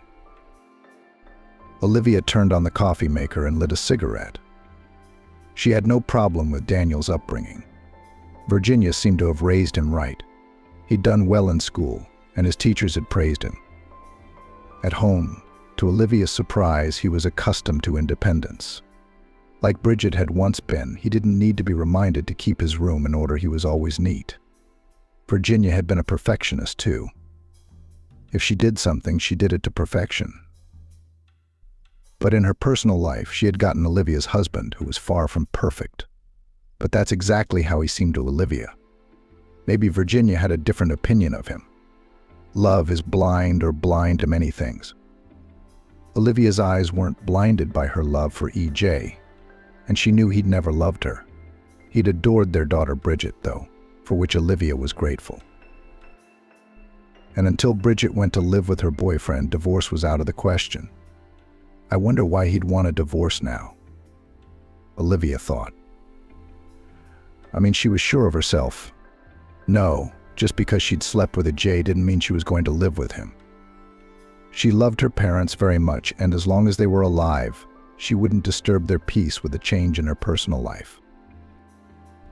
Olivia realized that Virginia's personal life consisted of more than just seeing a Jay. She was aware of that, so she was outwardly calm. She wasn't throwing tantrums or jealousy scenes. She was just keeping the situation under control. Otherwise, if Olivia made her knowledge of their connection public, it would only bring her friend closer to her husband. So she played dumb and kept her balance. Of course, it wasn't easy to smile at her bitch friend and complain to her about her impotent husband, knowing that Virginia was far from impotent. Virginia didn't seem to realize that Olivia knew about her affair with EJ. So she excitedly told her friend about her love affair with Max. Olivia, you have no idea what he's like. He loves me so much. I can't see anyone else but him. Shall I introduce you? Olivia laughed to herself, laughing and angry at the same time. He's married. Don't hurt yourself, you fool. But no, he won't. Can you believe his name is a J too? I can't imagine, Olivia replied as she continued to play her part. Your husband? Yeah, but my AJ isn't as good as yours. What's wrong with your AJ? Virginia wondered. Impotent, weak. If it wasn't for me, he'd still be in his buy more. I got him into the world. Everything he's got is because of me. Why do you live with him? Virginia wondered. You talk about him like you don't love him. Why should I love him? He doesn't love me either. He's got a fool like himself on the side, and they're enjoying each other. Let them enjoy each other. But I won't give him a divorce. I didn't spend so much effort on him to give him away. Why a fool? Maybe she's the other one who's not a fool at all. You don't say. If she's in love with him, she's a fool. How can you live like this without love? I don't understand. It's easier, Olivia said sharply. Olivia retorted. But what do you have to gain from your love? See each other once or twice a week? Texting? Is that what love is for? To have each other once in a while? Then it's not love, it's just a deal. Our life is a bargain, replied Virginia. Your husband asks you while he's got something working for him, and then you're alone as a wife. Are you alone? Why alone? I have a son, Daniel. I have a daughter too, but she has her own adult life. And your Daniel won't be a child forever. There will be grandchildren, Virginia smiled dreamily. And what will you give your grandchildren? One room. I'm not divorcing my asshole so I don't have to share with him. I want to keep everything for Bridget. But you know, if you live by that standard, what kind of life is that? It's just an ordinary life, no worse than anyone else's. How do you think other people live? Floating in the clouds. Clouds are the element of birds. We humans are earthbound, materialistic creatures. You, Virginia, think about what you're saying and leave your man. Quietly find a normal man who doesn't sing your bedtime dithyrambs but earns money. I can't do that. I need love. That was the last conversation I had with Virginia. Where did she push her? To an ignominious death in someone else's bed. Once again, Olivia has to cover up her lowlife. All because she's strong, not a sissy. But Ajay, on the other hand, is distraught over the death of his beloved. And Olivia can't help him pull himself together, be strong. She's strong, and here she is, powerless after work. To sleep. As EJ said himself, he takes 2 or 3 shots of vodka, and on weekends he gets drunk to a semi-conscious state. Stop drinking. Olivia urged her husband. Daniel sees you in a bad way. Let him see what you've done to his father. You brought this on yourself. And don't open your filthy mouth about being a father. Nobody wants that, especially you. I'm lost, Olivia, drunken AJ sobbed. My Virginia's gone. And I'm gone with her. You're going to wait for me to ask the tenants out of the apartment. And I'm going to send you there too. I'm sick of looking at your drunken face and cleaning up after your drinking. Don't clean up. I'll clean up, Olivia. Just don't move me into Virginia's apartment. I'll go crazy in there. You will. You'll end up in a mental institution. Although you'll probably stop drinking there. I'm done. Olivia promised a drunken AJ. I'm done drinking. You'll see. Promises remain promises, and Olivia continued to watch EJ drink. Bridget's entreaties didn't work on him either. Dad, maybe it's time to get treatment for alcoholism, Bridget asked. Treatment for what? What are you, daughter and mother together? What am I, a drunk to get treatment? AJ was getting drunk, and no one could resist it. He was tolerated at work for a long time. But after a couple of years, when they began to notice that at work he smelled of alcohol, he called his boss, asked him to write a letter of dismissal. Daniel's son, yelled a drunken AJ. At least you're not giving up on me, unlike Olivia. Uncle AJ keeps saying I'm his son, Daniel said. I guess he thinks because you live with us, he can think of you as his son. He gets drunk and talks nonsense. The truth is, of course, he's not your father and you're not his son. Ignore what he says, Danielle. Olivia didn't understand what money AJ was drinking on when he was out of work. Apparently, he had some savings that she didn't know about, and that worried her greatly. Spending that kind of money was incredibly stupid. At the moment, their budget wasn't big enough for him to squander that much money. Sometimes she wished he would die so she could finally breathe free and not worry about anything, and she had plenty to worry about. If Daniel was known to be AJ's son, then he would be his father's heir too, which meant she'd have to share it with him. That's why Olivia had taken Tammy into her home to, as they say, keep her finger on the pulse. Otherwise, you never know. Maybe AJ would start traveling to the village to see Daniel's parents from the branch, and he'd let it slip that he was Daniel's father. This way, everything's in plain sight, everything's under control. He calls Daniel's son, and she explains to the boy that it's Uncle AJ's drunken ramblings. And she's got AJ under her watch, everything under control. Had AJ known that Bridget wasn't his daughter, but his old friend Mike. But she liked Mike, and he liked her. Maybe that's called love. Olivia doesn't remember anything about it now, but at the time she knew that nothing good was going to happen between her and Mike. Mike was the leader, and she was his equal. Then Olivia decided to marry the docile, quiet EJ who was graduating from college. She was glowing. You could say she'd gotten him into bed, and then presented him with her one-time pregnancy.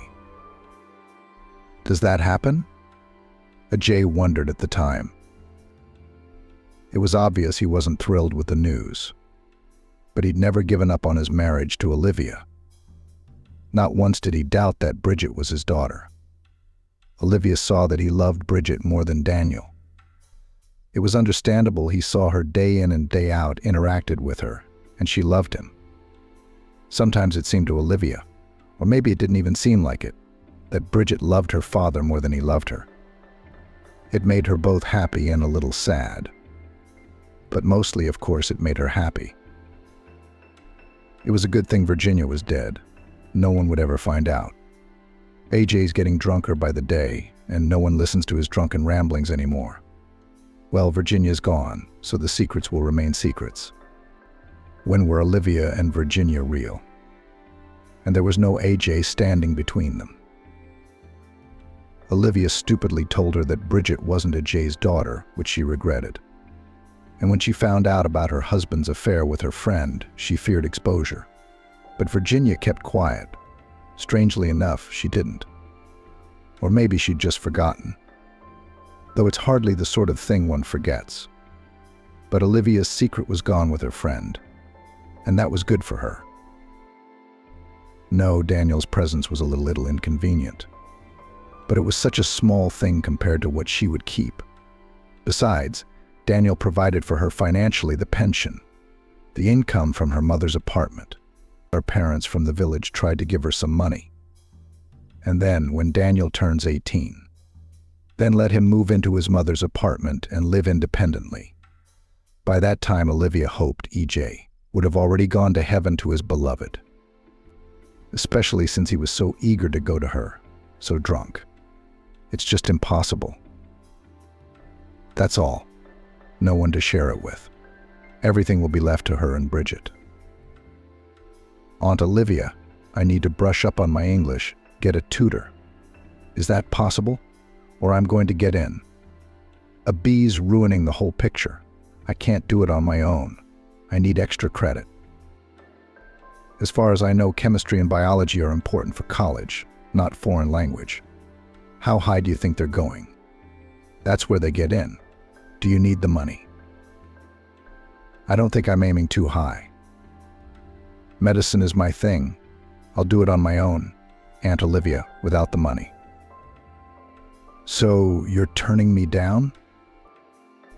I don't know, of course. Maybe all the money goes to support me.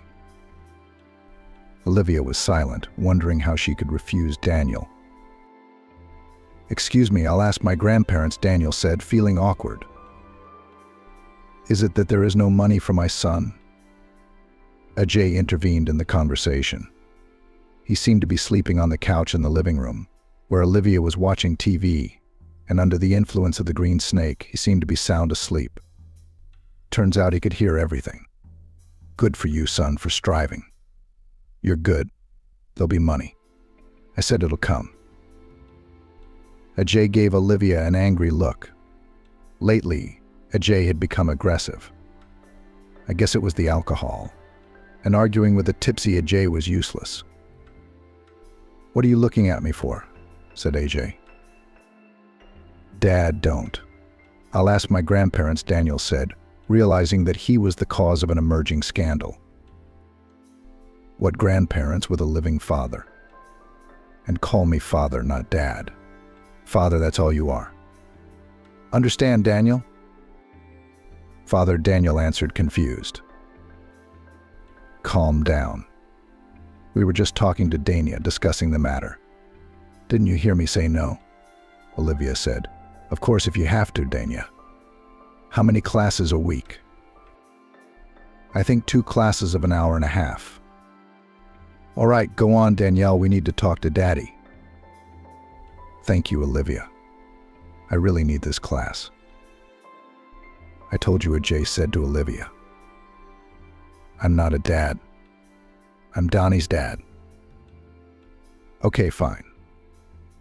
Okay, Dad, Olivia winked at Daniel. As Daniel left to go to his room, EJ continued. Maxime, you demand money for Donnie's classes and you don't work for the man himself. What am I, a printing press? Have you been playing dumb? The money you get for Donnie, you don't spend it all on him. So in the time he's been living with us, I think a decent amount of my money has accumulated. And my labor doesn't count. Did you ask for it? I just don't know why. Maybe you thought you could make a profit off an orphan who was just yelling that he was the father. Olivia whispered. So, Daddy, get your ass up and get to work. Teach your son by example. I'll go and work. Oh, it's fresh in my mind, but I find that hard to believe. How long have you been doing nothing? On indefinite leave. You haven't counted. You're sitting on my neck and opening your mouth. You've got some nerve. I'm not sitting on your neck either. What are you drinking to? You don't know I don't take money from you. And your relatives give you money. It's a one-time job. It's time you got a regular job, Olivia said. When I have to, I will, Ajay replied. Olivia realized that the conversation wasn't going well. But it was a good thing that AJ hadn't completely drank his brains away and was still working.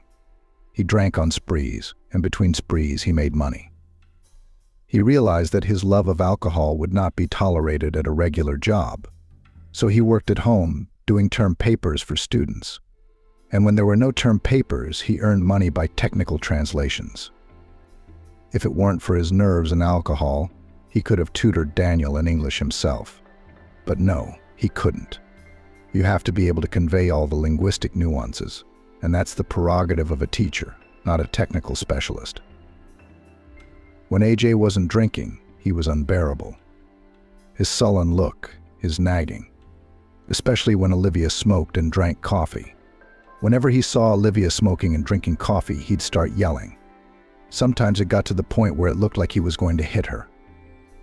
At those moments, Olivia wanted to strangle him, and she probably would have if she'd known she'd get away with it. Aunt Olivia, I'm sorry about the other day. I didn't think Daddy would react so violently. I thought he was asleep and couldn't hear. I wish I'd known. It's okay, I'm used to it, Olivia said lightly so Daniel wouldn't feel guilty. Daddy insists that you call him Daddy. It's the right thing to do. I don't know whether to argue with him or not. Danielle, you know how it ends. Well, if he wants to call me Dad, then call him Dad. What can I do about his drunken ramblings? Maybe you just don't like calling him that. That's a different matter. Then again, he's not going to let you off the hook with his obsession. On the contrary. You know, I didn't know my father. And I'm glad my dad wants me to call him Dad. So I'll call him Dad. That made things easier for everyone. From then on, Daniel called AJ Dad, and oddly enough to Olivia too. But AJ tried to live up to that title. He even drank less, and when he didn't drink, he made breakfast for Daniel, as he had for Bridget, and they ate breakfast together.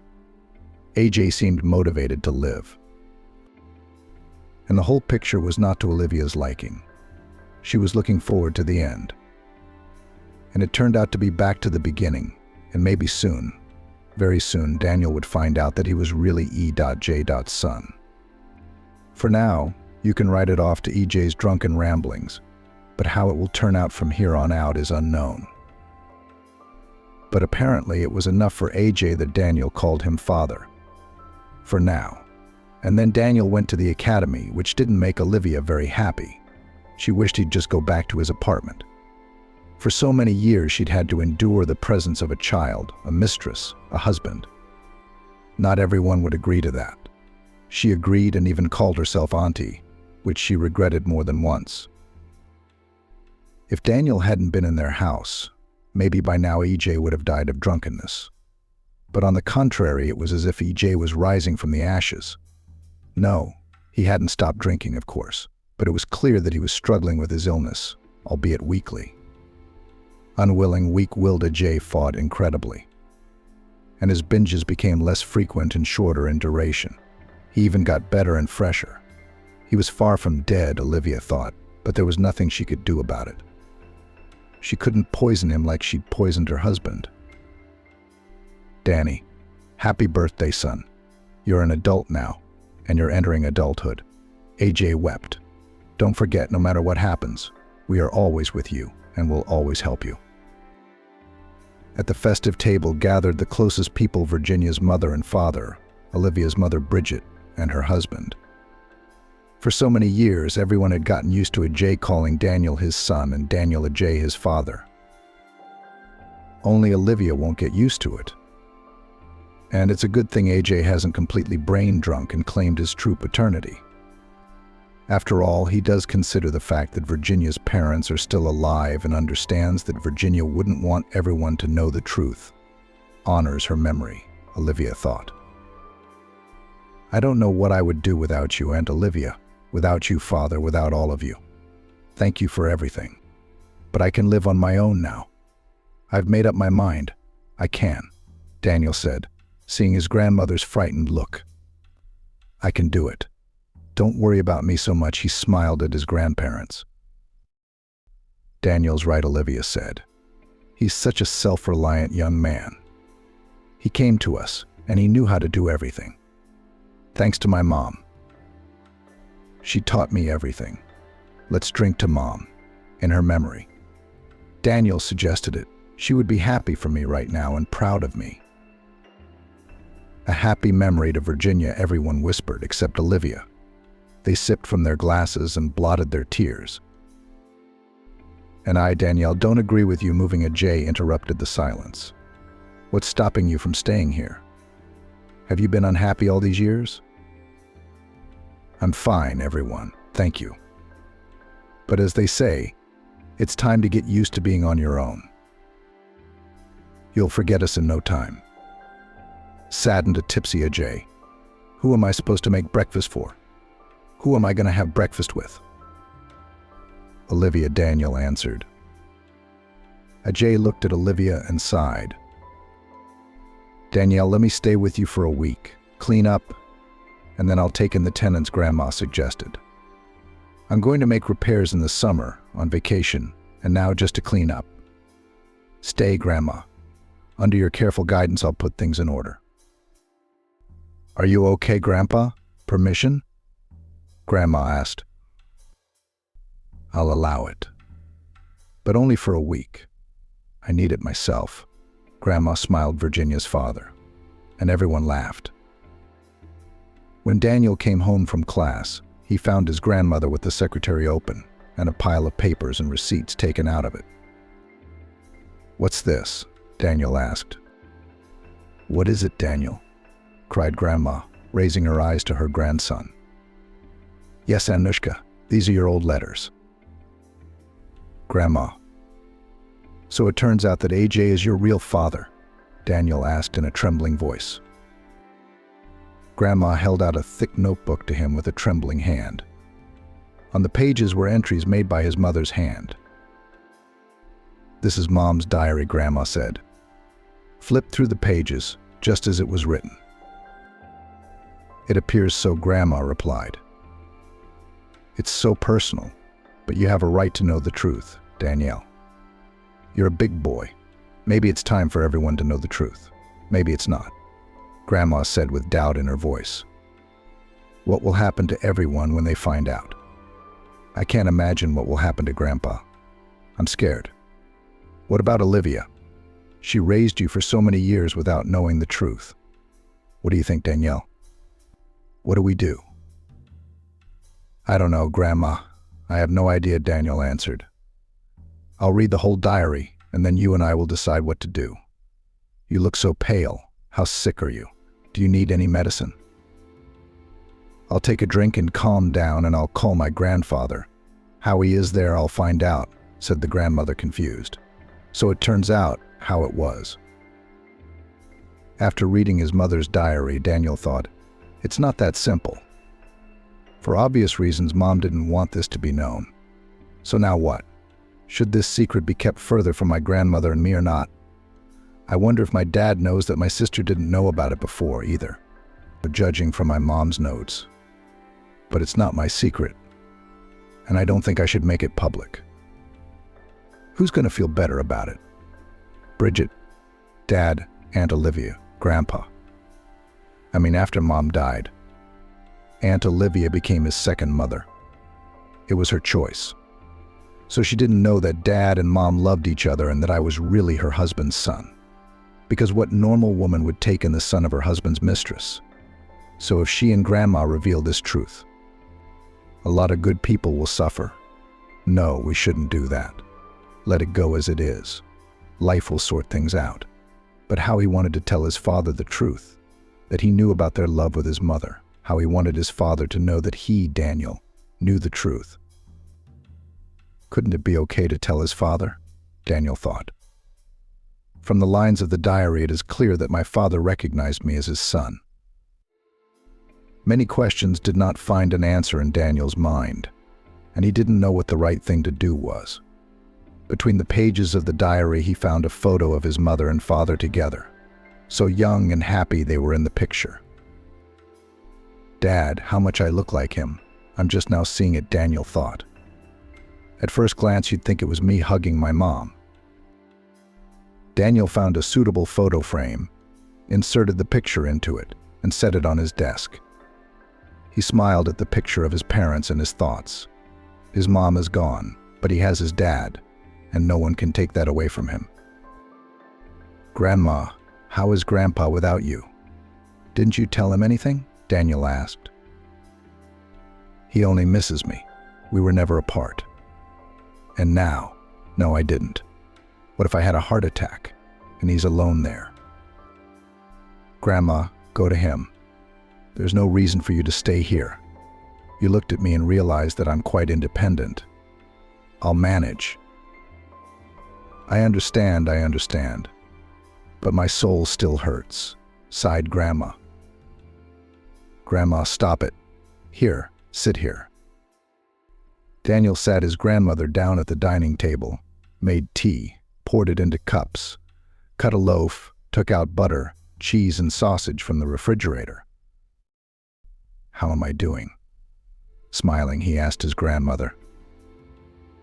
"Are you coping?" "I'm aching for something else." "What's going to happen now, Daniel? I'm talking about what you and I found out." "Nothing's going to happen. You know my father knows, and I know. And I don't think anyone else needs to know. Grandpa's a heart patient, Mother. Aunt Olivia's old, and I don't think she's in good health either.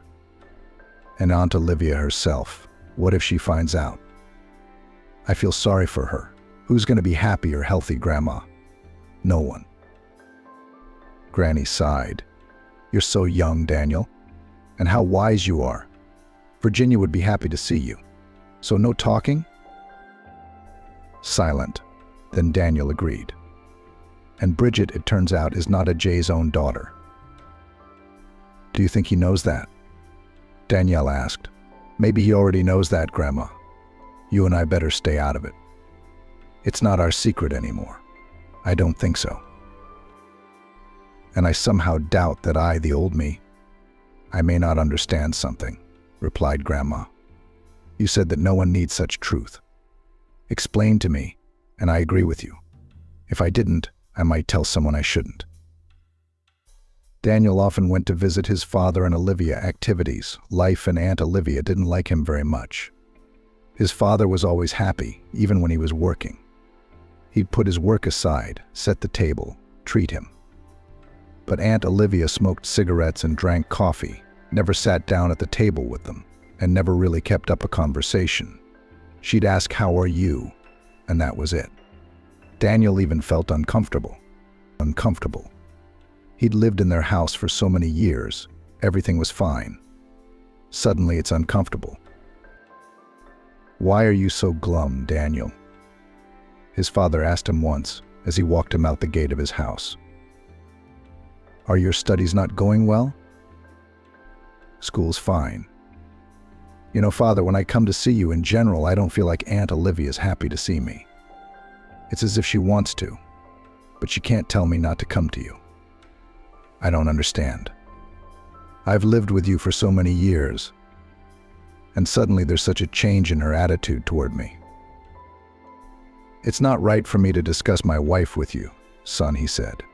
"But Olivia is a moody person, and if she's in a bad mood, she's not going to hide it. And to be honest, this woman remains a mystery to me.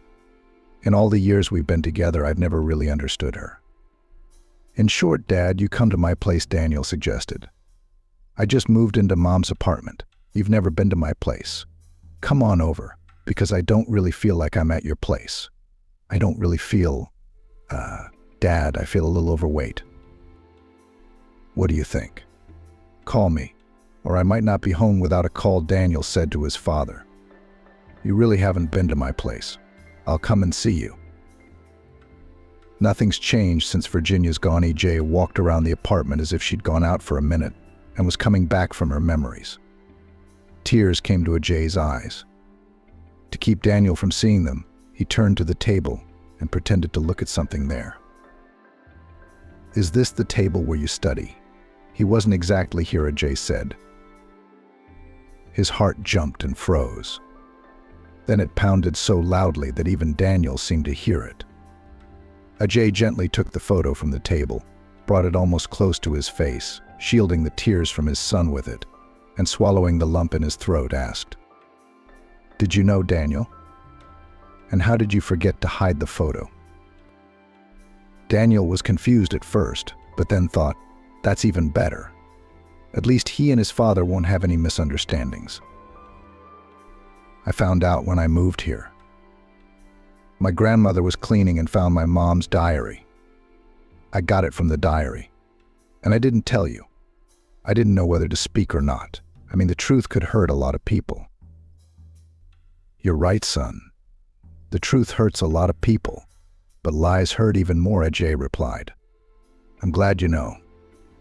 Virginia wanted to keep it a secret for the sake of everyone's peace of mind. But as it turns out, Dad, let's go to the kitchen.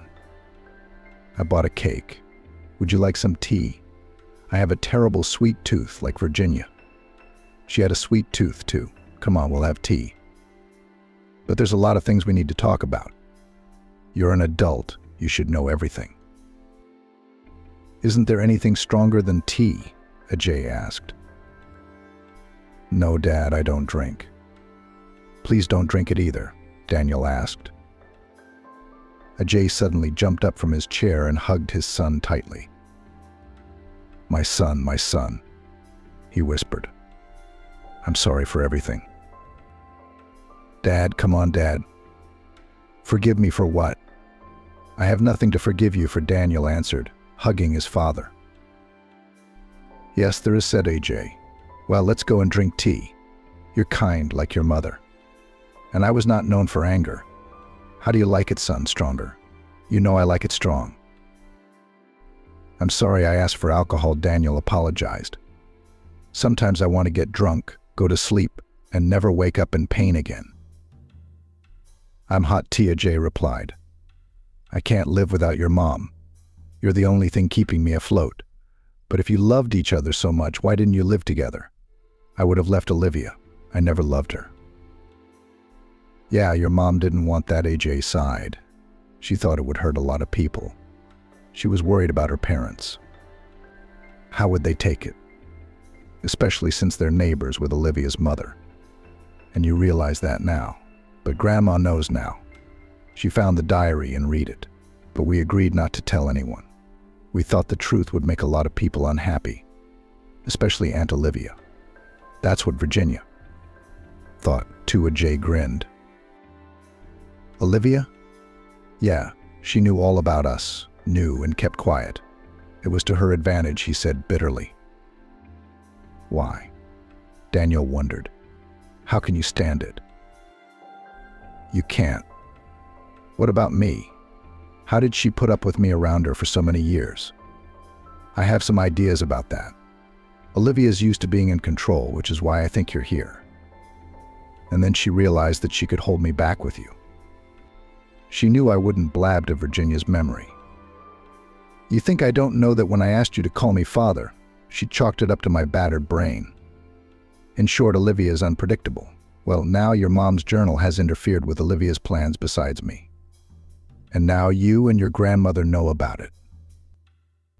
Who besides Olivia, at this point, is going to be made unhappy by this knowledge? Danielle asked. And Olivia's own mother? She has nothing to do with it. I feel sorry for her, Ajay replied. And Bridget? I guess you know the saying, better the bitter truth than the sweet lie. Don't follow in my footsteps, son, or I'll be in favor of. Lying is not what life is all about. And life doesn't stand still, and mine is about to end. And it turns out that I haven't really lived yet. I've lied, I've dodged and dodged. I'm living with someone I don't love. And it's for the benefit of someone, but not for myself, said EJ with a sigh. Do you think everyone should know the truth? Daniel asked. I do. Yes, everyone, AJ nodded. Can you give me Virginia's diary? At least I want to talk to her so badly. I can, of course, but you'll have to give it back. I'm afraid Aunt Olivia will see it and destroy it, Daniel replied, handing it to his father. I did, son, but promise me that when I divorce Olivia, you'll give it back to me for good, AJ asked. What are you doing? Yeah, I was going to divorce her, but she thinks it's my drunken ramblings. This time I'm going to file for divorce and property division. It's about time you took my last name and legalized my paternity. Let's formalize paternity first, change your last name, and then I'll file for divorce," he suggested. "I'd be happy to have your last name, Father. But there's more secrets. It's the right thing to do, Danielle. Because Olivia is an unpredictable person. She can do all sorts of things," Ajay chuckled. "She's a Medea." "Oh, really, Dad? Really, Olivia?" "No. Why would you do that?" Daniel got worried. "Oh, son, you don't know women. They're the cause of all our troubles. And they make us weak." "That's right." I'm kidding, Ajay laughed. "But it's time for me to go. The cake is delicious, by the way. I'll bring cake next time I come over. Give me Mom's diary. Just wrap it up in a bag, put it in a bag, because I don't have a bag." Well, his father left, and Daniel felt light and happy. Soon he would have his father's last name. He looked at the picture of his parents and saw several bills of money next to it. His father planted it, Daniel said aloud, and smiled. Not believing his eyes, he read the note several times. Vika said Bridget is not Ajay's daughter. I thought she was joking. He even told her it wasn't April 1st and her kind of joke wouldn't fly. "It's not a joke," she said. Really, that Virginia still wonders how he didn't get it. Bridget is a copy of her father, Mishka. She is a copy of her father's character. It's a little tough for a girl, but you need that nowadays. It's a time of tough people and grip and tact. My dear friend, do you think all men know who they're raising their own or other men's children? This woman knows who the child is from, and a man can either believe it or not. No, Olivia's not kidding. I don't know why she told me that. Maybe she couldn't bear to keep it to herself. No, of course not. I'm not going to tell Ajay. I don't want to hurt him. Besides, he loves Bridget. Not the kind of father who doesn't even know about his daughter. The kind of father who raised her. Ajay tensed up, his head thudding and pain echoing in his chest area. Bridget, not his daughter. No, he'd never compared her to anyone she looked or didn't look like. He was just sure she was his daughter. Anger swept over Ajay. Olivia had bound him to her. He'd put up with her all his life for Bridget's sake, loved someone else, and tolerated Olivia, even when she annoyed him to the point where he wanted to strangle her. He had. Bridget was always a light in the window for him. He was distracted by his daughter and forgave Olivia her dislike for him. And she, knowing he loved Virginia, forgave his dislike for her. That was how they lived in dislike. Before he went down to the kitchen where Olivia was, he breathed deeply, letting out the anger and all the demons that were pushing him to deal with Olivia. And when he had more or less calmed down, he left the room. You ready to go? Ajay asked sharply. 5 more minutes, and everything will be ready, Olivia answered. Are you hungry? Olivia looked at him, smiled, and turned away to slice bread. Ajay seemed strange to her, confused and tense at the same time. Probably work problems again, she thought, and sighed. Bridget's not my daughter, Ajay said, sitting down at the table and keeping his eyes on Olivia. Olivia shuddered and tensed. Someone else might not have noticed it, but he'd learned every gesture she'd made over the years. He'd caught her off guard with his question. She didn't know whether to lie or tell the truth. Why aren't you saying anything, Olivia? I asked you a question, Ajay asked calmly. He calmed the storm that was brewing inside him as he read over and over the paragraph in the diary that said he wasn't the father of his daughter. Olivia tossed the knife she'd been cutting bread with and turned sharply toward Ajay. No, he couldn't read the fear in her face. It was more like triumph. She raised her head proudly and looked up at him, smiling. Well, yes, Bridget is not yours. So now what? I'm wondering how you know that. Virginia knew, and no one else knew. And you kept quiet all this time, and now you want to find out. Olivia wondered. What's the point of all this fighting now? No, I didn't. I just found out. You lied, and it ruined your life. Oh, come on, don't be so hard on yourself. Olivia snorted. Virginia had told it in her diary and revealed the secret. So now you're going to give up on Bridget? No, I'm not. I raised Bridget, so she's my daughter and my grandchildren. But when I think that I could have had a different life, a happy life with the woman I love, and because of your lies I missed her, I squeezed her out. But with the woman I love, I would have lived. Don't forget that you met your beloved thanks to me. Olivia smiled. You'd never see your beloved again. Where would you have met her? In a village you didn't even know the name of. I'm a fool. What is this? The snake was pulled out of the wilderness by a friend, the mother of her friends, Virginia. I felt sorry for her, and she returned the favor by being ungrateful. I don't want Bridget to know that I'm not her family, Olivia realized. That's all I want from you for now, and I won't. I know she loves you. Sometimes I think she loves you more than she loves me. And her kids adore you. What kind of evil am I, ruining all this? So Thomas didn't want to marry you. Are you trying to trick me? He didn't even know Bridget was his daughter. I knew even then that Thomas wouldn't make a husband or a father. He's a fickle man, not a husband. That's why I didn't tell him anything and decided to make you both husband and father. Oh, Olivia, you're so full of it. What's the point of rehashing old times, Ajay? We've lived our lives. And you were no angel, upsetting me with your friends and your antics. I raised your kid, you raised mine, and I've seen enough of your drinking. The debts are mine. What's the point of all this litigation now? As they say, you don't change horses at the crossroads. And you and I are already at an advanced age. Or is there something on your mind? Olivia turned on the coffee machine and lit a cigarette. Were we going already? Why is that smoke stinking up the place? Ajay asked unhappily. Olivia put out her cigarette, turned off the machine, and began to set the table. Olivia, I don't get it. For 8 years, Daniel had lived with us, and you treated him like a son? I respected you for it. What's different now? It's like you don't want him to come to us. When he lived here, I was more relaxed. Now it seems like he's coming for you, to take you away. Ajay laughed. Where? Nowhere. Where? Take you away from me, from our house. We didn't love each other and we don't love each other, but still.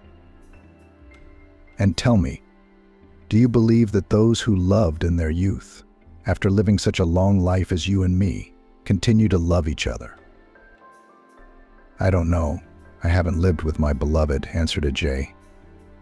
And I know a few who have kept love, and the rest are like us, living out of habit. Again, children and grandchildren bind them. And you know what to expect from the one you live with? You're probably right. I think I'm probably right. What do you got there? Can't get enough of the good stuff? Lamb stew? Olivia replied. You're a good cook, that's for sure. Ajay moved his plate over to her. They say that the way to a man's heart is through his stomach. That's not true. I didn't reach your heart with my sincerity. Well, maybe it's not too late. Maybe I will. Flirtatiously looked at her husband, Olivia. I took the joke, smiled Ajay. And I'm not joking. I do not want to spend my old age alone, even though we live without love. But habit is a serious matter. I know that you are up there, upstairs, strictly teaching your translations that I should prepare food.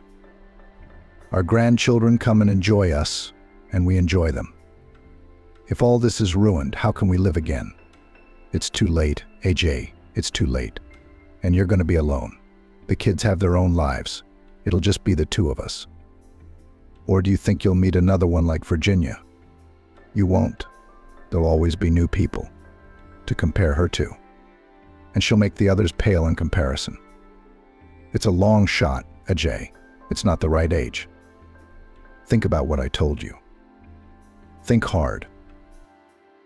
Have you noticed that we haven't really talked to each other in the last few years? Ajay asked. And today what I found out today set us off on a revelation. We talked, and it wasn't as bad as it seemed. Ajay smiled. Bridget's pushing us toward each other again. Or is it just some kind of obsession? You women know how to work your magic, don't you? An hour ago, I was ready to kill you. And yesterday I wanted to divorce you, Ajay smiled. I guess the stew does have that effect on me. And now what? What now? Olivia looked at him anxiously, her hand reaching for her cigarette. Now, I don't know. I don't know anything, Ajay replied. I know Olivia turned on the coffee machine. You don't have to break what you already have. If you promise that you won't divorce me, won't walk away from me at the sight of bread, tea, and coffee, then I'll accept you like family. And please, Ajay, stop drinking. Stop drinking. You can stop drinking. I know you're strong. Is he strong? She really thinks so. Ajay was surprised at his wife's words. She always thought he was weak. Now all of a sudden. Or is this another one of Olivia's tricks? And you stop drinking liters of coffee and smoking, said Ajay. Can I not smoke? Yes, you can. When I'm nervous, that's when I reach for a cigarette. You can drink coffee, but if you drink a little, you can't drink too much in your heart, said Ajay, smiling. Daniel knows I'm his father.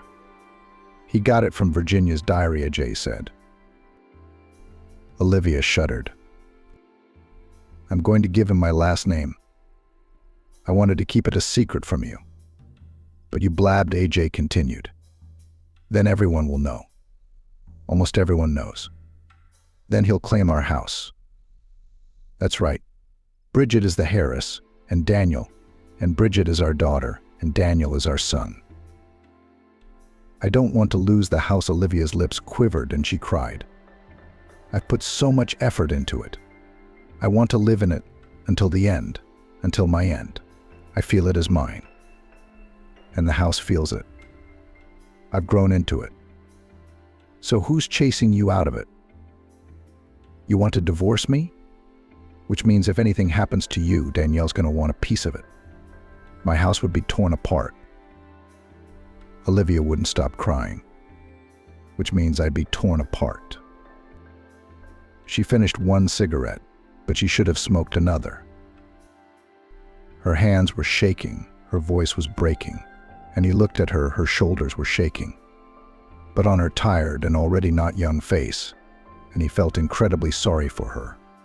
He caught himself that in all his life he had never once pitied her. And she had never cried. Never. And now Olivia and he, Ajay, were getting weaker. Ajay realized she needed him. And he needs her. Need her, strangely enough. And not just because he suddenly felt love. Pity is stronger than love. He just realized that now. He went to her, took the cigarette from her hands, put it out and hugged her. The one he had been ready to kill an hour earlier. Don't cry, Kiran, don't cry. Everything will be all right. No one will ever kick you out of this house. We'll just make a will for each other, and if either of us dies. Anyway, is that any way you believe me? Not stopping crying. Olivia nodded affirmatively and hugged Ajay. Will you forgive me? She asked Ajay. There's nothing to forgive, Bridget. My daughter, Ajay replied. Olivia just said he was strong. She was wrong. He's weak in front of women, in front of their tears, weak. Women have a way of making men weak. How do they do it? Ajay thought, holding Olivia in his arms.